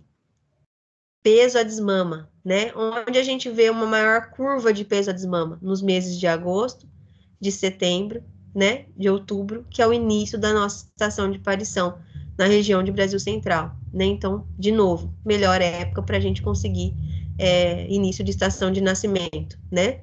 E aí aqui de novo, numa outra forma, né, para vocês enxergarem de uma outra maneira, o número de bezerros que nasceram nesse período durante essas safras, né? E a distribuição. Então, aqui eu tenho uma proporção razoável, né, de bezerros nascendo entre agosto e setembro, 27%. Né, outubro e novembro em torno de 40%, é ainda onde a gente tem a maior proporção. Dezembro e janeiro, 21% dos bezerros, né, desses 254.420. Depois, fevereiro e março, a gente vê que está reduzindo, né? Então, toda essa realidade, né, toda essa teoria que eu coloquei para vocês é algo que vem sendo ajustado ao longo dos anos, né? Então, eu trouxe esses dados mais recentes para vocês enxergarem que muitas fazendas já vêm trabalhando corretamente dentro da estação com o objetivo de melhorar e de produzir esse chamado bezerro do cedo, que é o nosso objetivo no final, tá? De novo, aqui um outro gráfico que fala de época de nascimento, mas agora não mostrando o peso a desmama, tá? Falando de peso de carcaça, obviamente aqui no macho, tá? Então, o que a gente observa? Aqui, né, nos quadradinhos azuis mais escuros, a gente tem bezerros nascidos em agosto e setembro, cinza, outubro, novembro, e o azul claro, dezembro e janeiro. E aí a gente vê lá, o peso a desmama, né? Uma diferença entre os que nasceram em agosto, setembro, outubro e novembro de menos 16 quilos, e para os que nasceram de dezembro a janeiro de menos 34 quilos de bezerro desmamado. É muita diferença, viu, gente? E é quase um bezerro nascido, né? É um bezerro nascido. E aqui, ó, peso de carcaça. De novo, né? A gente tem lá bezerros que nasceram no cedo com peso de carcaça de 308 quilos, 292 para os de outubro, novembro, 283 de dezembro e janeiro. Então, no total, ó, entre os que nasceram no início da estação de parição e os que nasceram no final, a gente tem uma diferença de menos 25 quilos no peso de carcaça final, tá? Esses são dados fornecidos pelo Rogério, né, no tempo que ele era coordenador gerente da Agropecuária Fazenda Brasil. Não sei se alguns de vocês conhecem, fica ali na região de Nova Chavantina, no Mato Grosso, tá? E aqui é para Nelore, né, e como já era de se esperar, a mesma coisa acontece para F1 Angus, tá? Proveniente de cruzamento de Nelore Angus aqui, tá? Então, o que a gente vê? De novo, né? À medida que a gente modifica lá o mês de nascimento e analisa, a gente vê que tem uma diferença final de menos 24 quilos. E o peso de carcaça, a mesma coisa, menos 25 quilos no final. Então, não é só o peso da desmama que é impactado, mas o peso de carcaça também. Então, mais do que nunca, a gente sabe que a gente precisa produzir o bezerro quanto mais cedo a gente puder, tá? Esse daqui eu vou pular, que eu acho que eu já estou avançada no nosso tempo aqui, depois a gente vê uma outra hora, quem tiver dúvida. Por que o bezerro do cedo é melhor, né? Quem que falou aí do bezerro do cedo? Foi o Gabriel ou foi outra pessoa? Que a gente tem que produzir o bezerro do cedo. Foi eu, Marcela. A Marcela, né, também. Quem mais que foi que falou aí?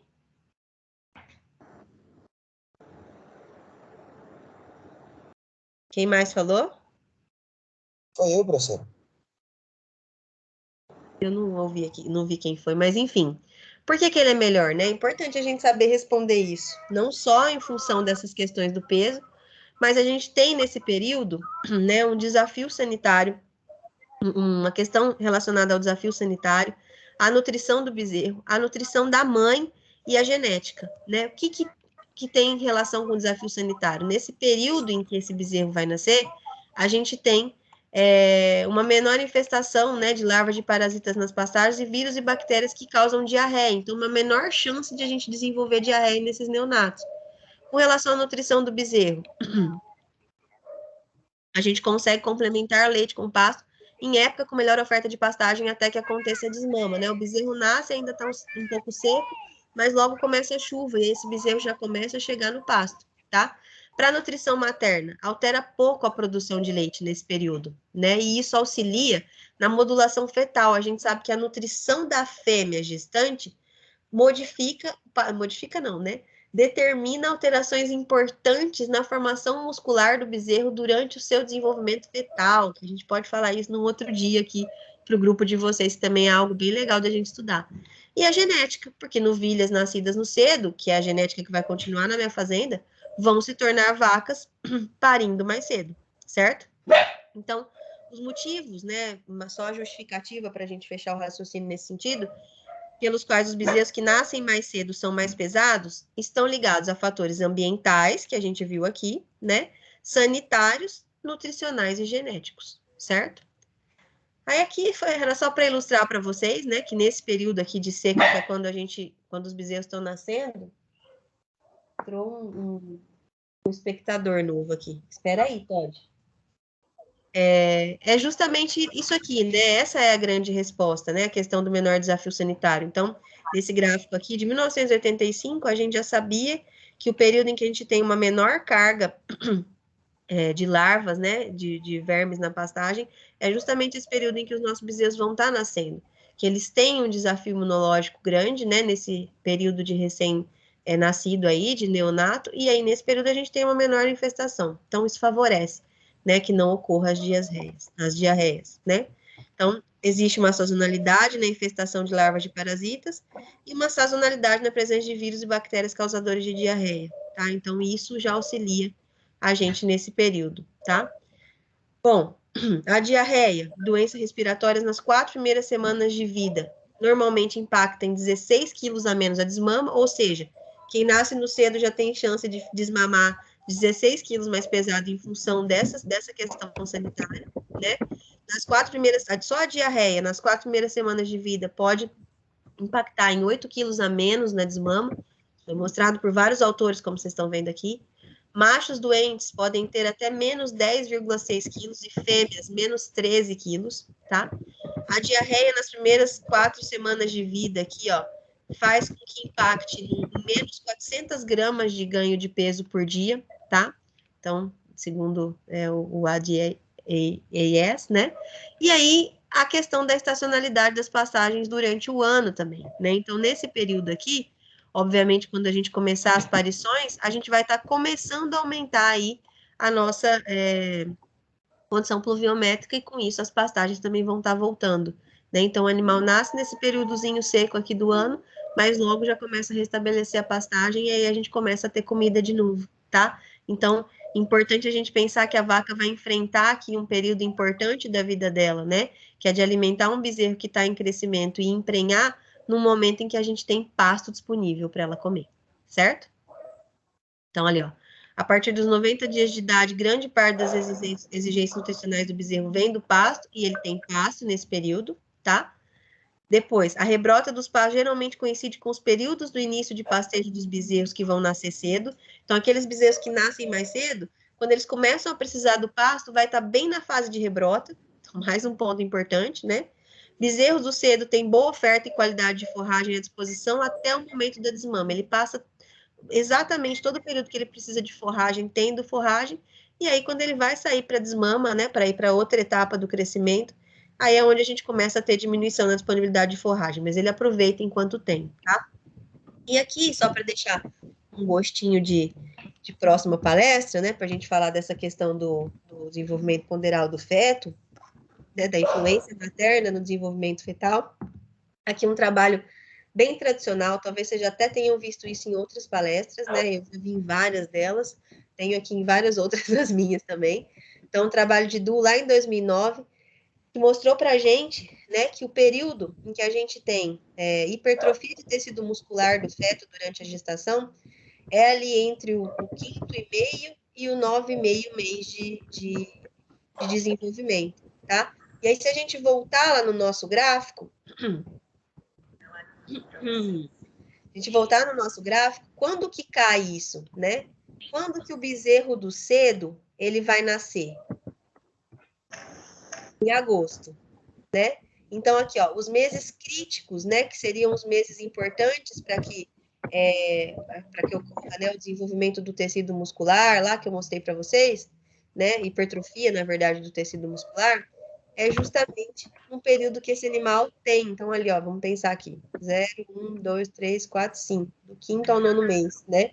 Então, o animal tem uma disponibilidade de pastagem, né, ainda nesse período, né, a vaca. Então, tem uma chance maior dessa vaca ter um bezerro melhor justamente por isso, né, porque ela tem uma menor restrição, né? O bezerro que nasceu em setembro, todo esse período crítico, praticamente, a vaca passou aqui durante esse período de restrição alimentar, e assim sucessivamente, né? Quanto mais tarde o parto, mais tempo a vaca mais tempo a vaca passou sobre restrição alimentar naqueles meses críticos para a hipertrofia muscular, que é algo que é importante, porque vai determinar a quantidade de fibras que o bezerro vai ter para fazer hipertrofia depois que ele crescer, ou seja, ganhar massa ali para se transformar em carcaça no final, certo? Então, o que a gente pode e deve fazer para acompanhar resultado, pessoal? E isso é um dos grandes pontos, né? Tem muita gente que me pergunta, acho que essa semana que passou, até conversei com o Gabriel, que está aqui assistindo, né? Que ele quer fazer planejamento de uma fazenda que ele assiste, que ele trabalha, E o que é importante a gente ver? Então, como eu falei para vocês, a gente analisar dados que a gente já tem prévio, olhar para eles, tentar debulhar o máximo que a gente puder deles, para a gente conseguir entender aonde é o erro, aonde não está tão legal assim, aonde está ótimo e deve continuar, né? E planejar o próximo passo, né? O próximo ano. Mas, basicamente, as chaves para o sucesso. Monitorar mensalmente o score de condição corporal nos lotes de vaca. Então, a gente viu que quanto mais score perde a vaca, menor a chance dela emprenhar, né? Menor vai ser a chance daquele lote que o score está baixo em ter prenhez, tá? Então, o score ele tem que ser aferido individualmente no parto. Normalmente, a gente trabalha com inseminação artificial no dia da IA e no DG final. A gente tem que acompanhar isso, porque isso é um grande determinante, né, da nossa taxa de prenhez final. Acompanhar a disponibilidade de forragem na fazenda e a taxa de lotação. Não adianta a gente querer que a vaca emprenhe se ela não tem boia, se ela não tem comida, mas não tem como a gente, né, descartar os animais agora, nesse momento, então a gente vai ter que pensar numa estratégia de suplementar, tá? Ou arrumar mais pasto para essas vacas ficarem, tá? Então, tentar buscar o balanço energético positivo nos lotes o mais rápido possível, né? Então, a gente tentar inseminar o mais rápido possível no pós-parto para que esse animal não comece a perder score de condição corporal, porque é isso que a gente sabe que faz as taxas de prenhez baixarem, tá? Um diagnóstico intermediário durante a estação de monta, né? Então, eu acho importante, né, a gente fazer em fazendas que fazem IATF, o DG da IATF, né? Ou seja, 30 dias depois. Em fazendas que tenham monta natural, 60 dias depois da entrada do touro, importante a gente fazer esse DG também, para a gente separar o que emprenhou de IATF, o que emprenhou de touro, né? Fazer uma previsão do que a gente vai ter nos nascimentos, e até entender se tem uma parte aqui que não está saindo tão bem quanto deveria, tá? E a ciclicidade do lote, obviamente, é um excelente indicativo do resultado, né? Se eu vejo vaca em cio, quer dizer que as coisas estão dando certo ali, tem boa nutrição, um bom manejo, né? Formação rápida de lotes, isso é um outro ponto importantíssimo. Começou a parir, eu não posso ficar esperando a vida acontecer, né? Eu já vou juntando no lotinho aquelas que estão parindo próximas, e aí a hora que der ali mais ou menos 30, 40 dias, professor, mas 30, 40 dias é quando elas terminaram de restabelecer estoque de LH e estão começando a evoluir, terminando de evoluir o útero. Elas vão emprenhar? Como eu falei para vocês, 83, né, 82,5% delas vão estar em anestro. Só que se a gente está usando IATF, a IATF usa protocolos de sincronização de ovulação. Então, o que acontece? A gente induz ciclicidade naquelas vacas que não estão ciclando ainda, certo? Então, a gente antecipa justamente a nossa estação de monta, aumentando a chance do sucesso do nascimento do bezerro do cedo, certo? Eu não sei se ficou claro, pessoal, para todo mundo. O tempo eu sei que não era tanto, eu tentei colocar o máximo de informações possíveis aqui, mas eu me coloco à disposição para quem quiser conversar, perguntar, né? Eu vou deixar aqui o meu contato, o meu e-mail, então vocês fiquem à vontade para me chamar. E se vocês quiserem ouvir mais sobre esse assunto, agora sobre um outro assunto específico, também fiquem à vontade, as meninas me contatam e a gente marca o melhor dia. Certo?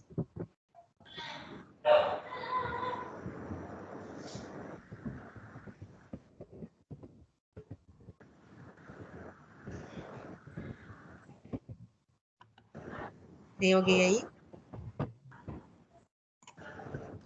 Professora? Oi, pode falar. É uma coisa que eu acho que eu confundi. Então, o melhor Lorena, agora? Oi? Quem falou agora? Andressa. A Andressa, então tá. O melhor mês, então, para a estação de monta seria mês de dezembro? Normalmente, Nascerem em agosto? Normalmente a gente começa a estação de monta aqui mês de novembro, faz novembro, dezembro, janeiro, sempre assim, o ideal dos mundos, né, é que a gente consiga fazer uma estação mais curta possível. Tem fazendas que tem aí no Goiás que tem estação de 60 dias, por exemplo, né? Isso também depende do número de vacas que a gente tem. Mas normalmente as estações são entre novembro e janeiro, né? Novembro e fevereiro. Às vezes tem estação que começa um pouco antes, já começa em outubro, então começa com as primíparas mais cedo, antes que elas percam muito score, né? E aí já começa essa estação um pouquinho mais cedo, mas normalmente nesse período, quando a gente começa as chuvas, certo? Tá, entendi. Obrigada. Imagina.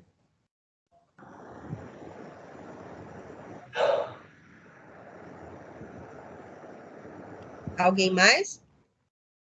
Eu não tenho acesso aí ao grupo de WhatsApp, não sei se surgiu alguma pergunta, mas que as meninas me avisam, né? A Eduarda, a Giovana.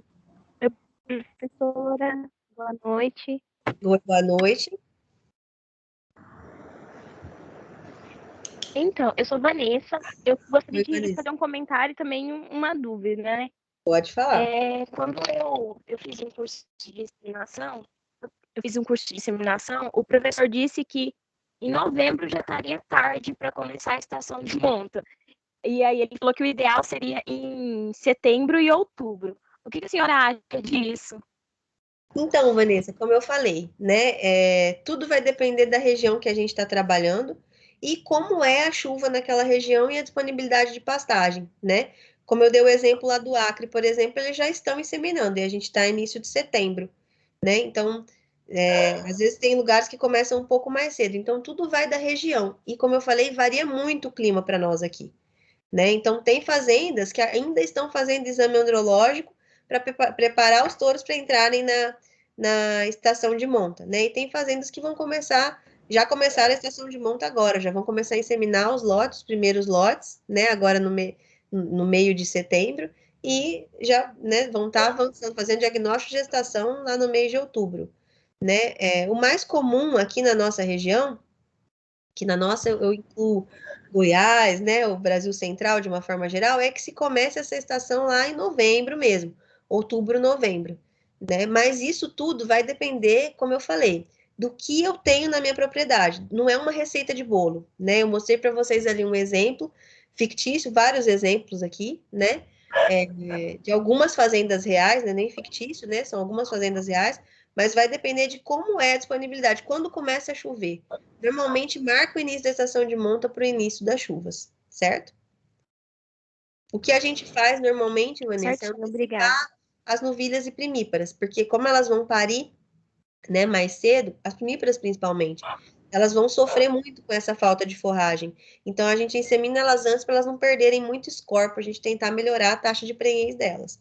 Então, normalmente, quando começa mais cedo a estação, é pensando nesse grupinho aí, nessa categoria. Lorena? Boa noite, professora. Boa noite. Eu sou do estado de Roraima e aqui está complementando, né, que o clima é totalmente diferente de vocês. A Sim. inseminação aqui começa em agosto. Justamente. Eu tenho uma amiga que é de Cacoal e ela trabalha com manejo reprodutivo. E ela, que é próximo, né? Relativamente. E ela já começou em agosto. A gente acompanha aqui.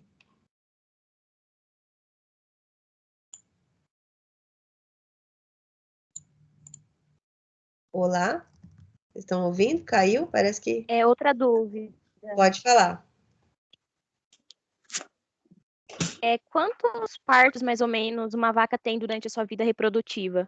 E como que eu sei que eu já está no momento de fazer a reposição, né? O descarte. E descartar aquela vaca e isso. Um dos parâmetros para descarte, Vanessa, é a eficiência da vaca, né? Eu lembro que eu passei um tempo da minha vida numa fazenda, eu era não era tão recém-formada, e lá tinha uma vaca que ela tinha 14 anos, e o critério principal para descarte lá era se a vaca emprenhou ou não. E essa vaca era uma das vacas mais velhas do lote, então, uma vaca Nelore gigantesca, e ela era muito mansa, ela tinha nome, o nome dela era Mansinha, a gente conseguia montar nela no pasto, sem nada na mão. A gente chegava lá e montava. E ela ainda emprenhava. Então, assim, às vezes, na última tentativa, né, ela emprenhava de ATF ainda. Eles faziam 2 inseminações e repasse com touro naquela fazenda. Na segunda IATF ela emprenhava. E aí ia fazer diagnóstico, todo mundo comemorava. Então, ela tinha 14 anos. Né? E eu já ouvi falar de fazendas que têm animais com 16 anos que ainda emprenham. Então, se tem uma boa genética, se tem boa habilidade materna, se pare sem distocia, sem problema, né? E está emprenhando, normalmente a gente vê casos, né, muito extremos, como no caso dessa vaca, né? 14 anos. Então, 14 partos, tá? em torno, né? Porque provavelmente ela começou a emprenhar ainda mais velha na época em que ela começou. Ela deve ter dado uns 11, 12 bezerros, mais ou menos. Porque antigamente a gente não emprenhava tão cedo como é hoje, né? De forma precoce. Mas a gente tem animais que chegam a essa longevidade aí dentro das propriedades. Isso varia de acordo com raça também. Tem raças que são mais longivas, né? Que acabam permanecendo mais tempo. Mas vamos colocar aí uma média de 8, 9 anos, mais ou menos. As vovós, né, dos rebanhos.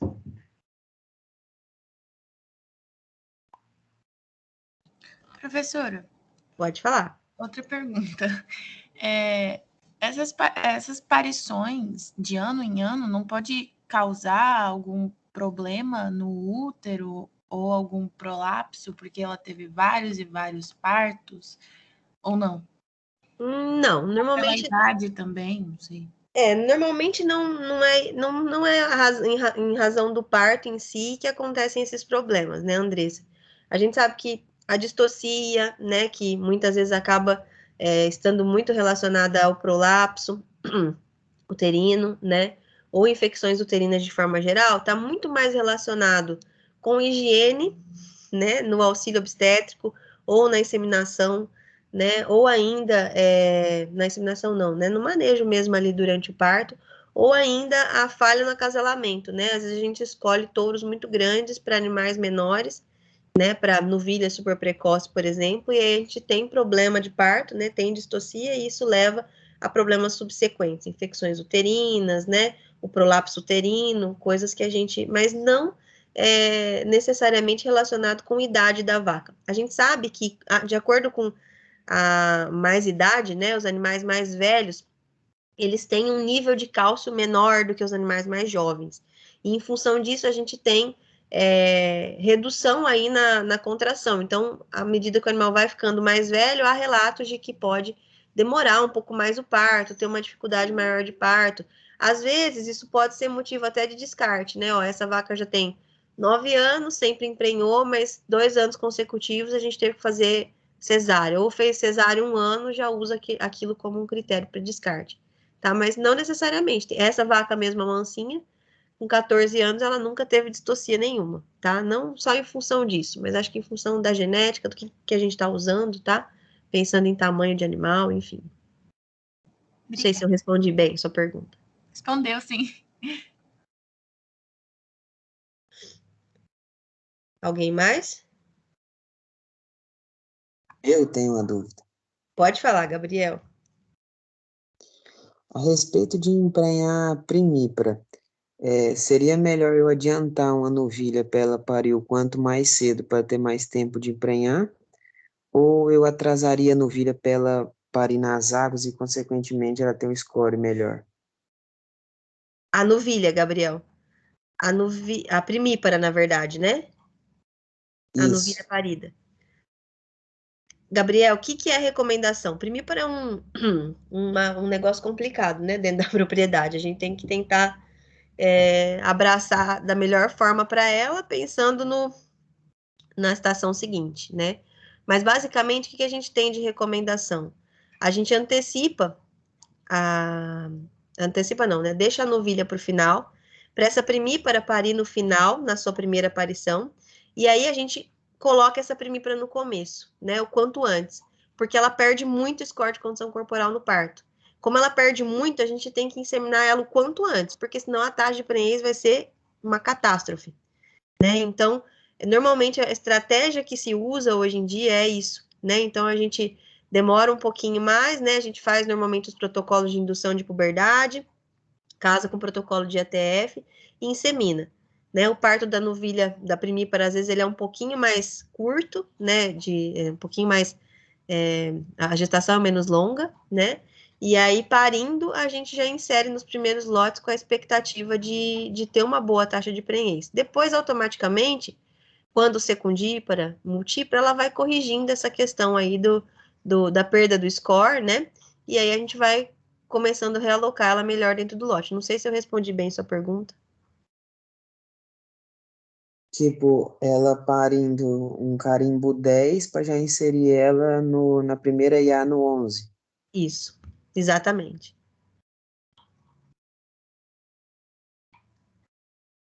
Entendido. Entendeu? Professora, Oi. aquela hora você falou sobre a conta de 10 mil quilos, era, né? 10 mil quilos de bezerro, verdade. Então, eu Muito, aproximei, eu fiz por R$ 15 o beleza. quilo. Aham. Deu 150 mil. Então, 150 mil reais a menos na conta do produtor, só porque ele não conseguiu emprenhar as vacas dele, né, as matrizes dele mais cedo. Então, só para vocês entenderem a importância de não só olhar o número, mas olhar o contexto, né? Quando que está emprenhando, quando está nascendo. Obrigada, viu, Marcela? Dá para tomar uma gelada no fim de Imagina. semana, né? Ah, eu acho que dá para tomar umas geladas, viu, gente? Não são poucas, não, viu? Dá para divertir bem. Ou senão dá para pagar de bônus pro veterinário que fez o milagre, né? Que ajustou a estação de Esse eu aparição. acho que é o último caso que o produtor vai pensar. Vai dar um bônus bom, dá para trocar de caminhonete, né?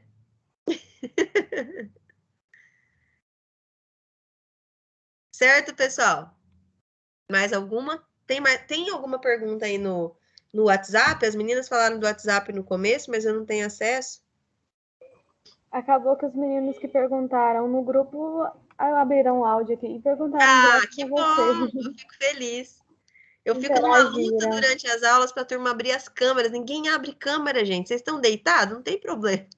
E Câmera aí é um negócio complicado. a gente fica falando sozinha aqui, é ruim demais. Se Deus quiser, daqui uns dias, no ano que vem, a gente vai conseguir fazer evento presencial e aí ver a carinha de todo mundo. Tanto que era bom ficar andando de um lado para o outro, né?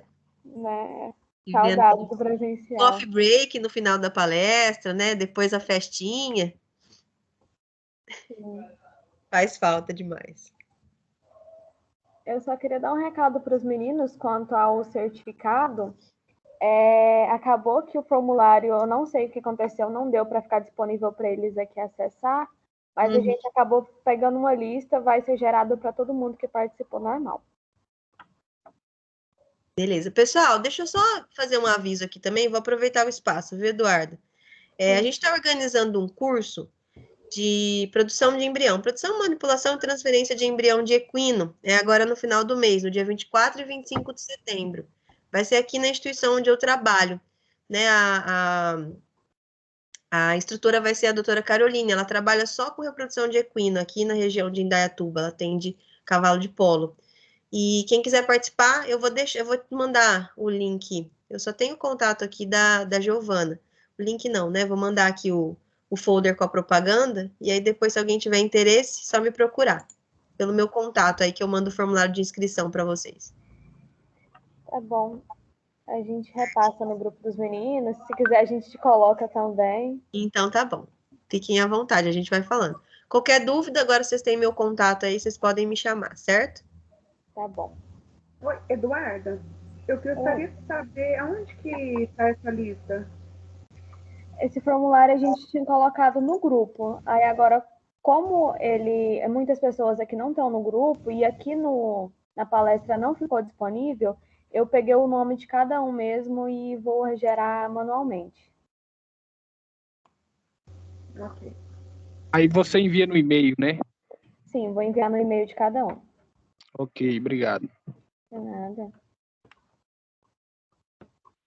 Certinho. Então, pessoal, muito obrigada, viu, por todos terem permanecido aqui até o final.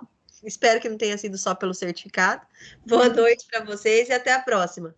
Até. Obrigada, professora, Imagina, por mais uma Mar. vez passar Até mais, conhecimento professora. pra gente. E parabéns pela palestra, viu? Imagina, obrigadão, Marcela. Até mais. Até mais. Tchau. Tchau, Gabriel. Tem uma pessoa aqui que ela tá fazendo uma dúvida, tá com uma dúvida sobre... Pode falar.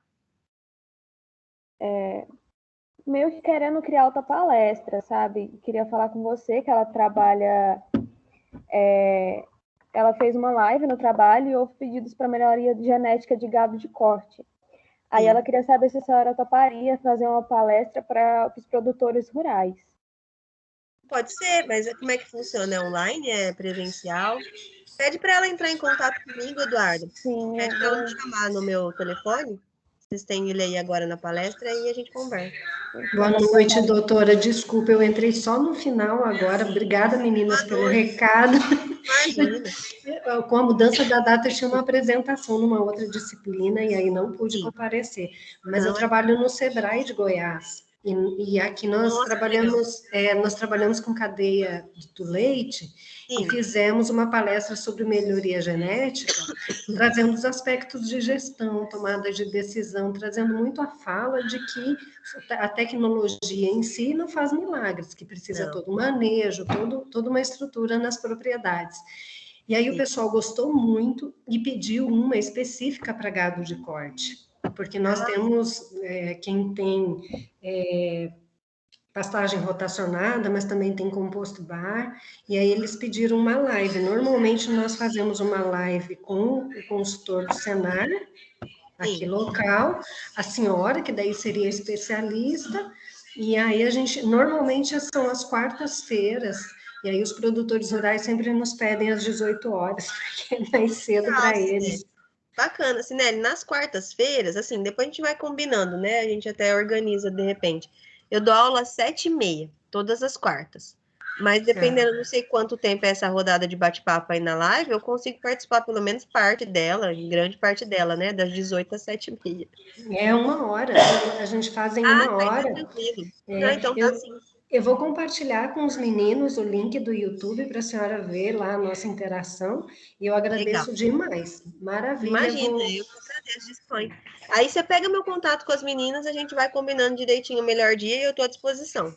Muito obrigada, meninas. Obrigada, Liga. Um beijo a todos. Um beijo de novo, parabéns para vocês aí pela iniciativa, viu?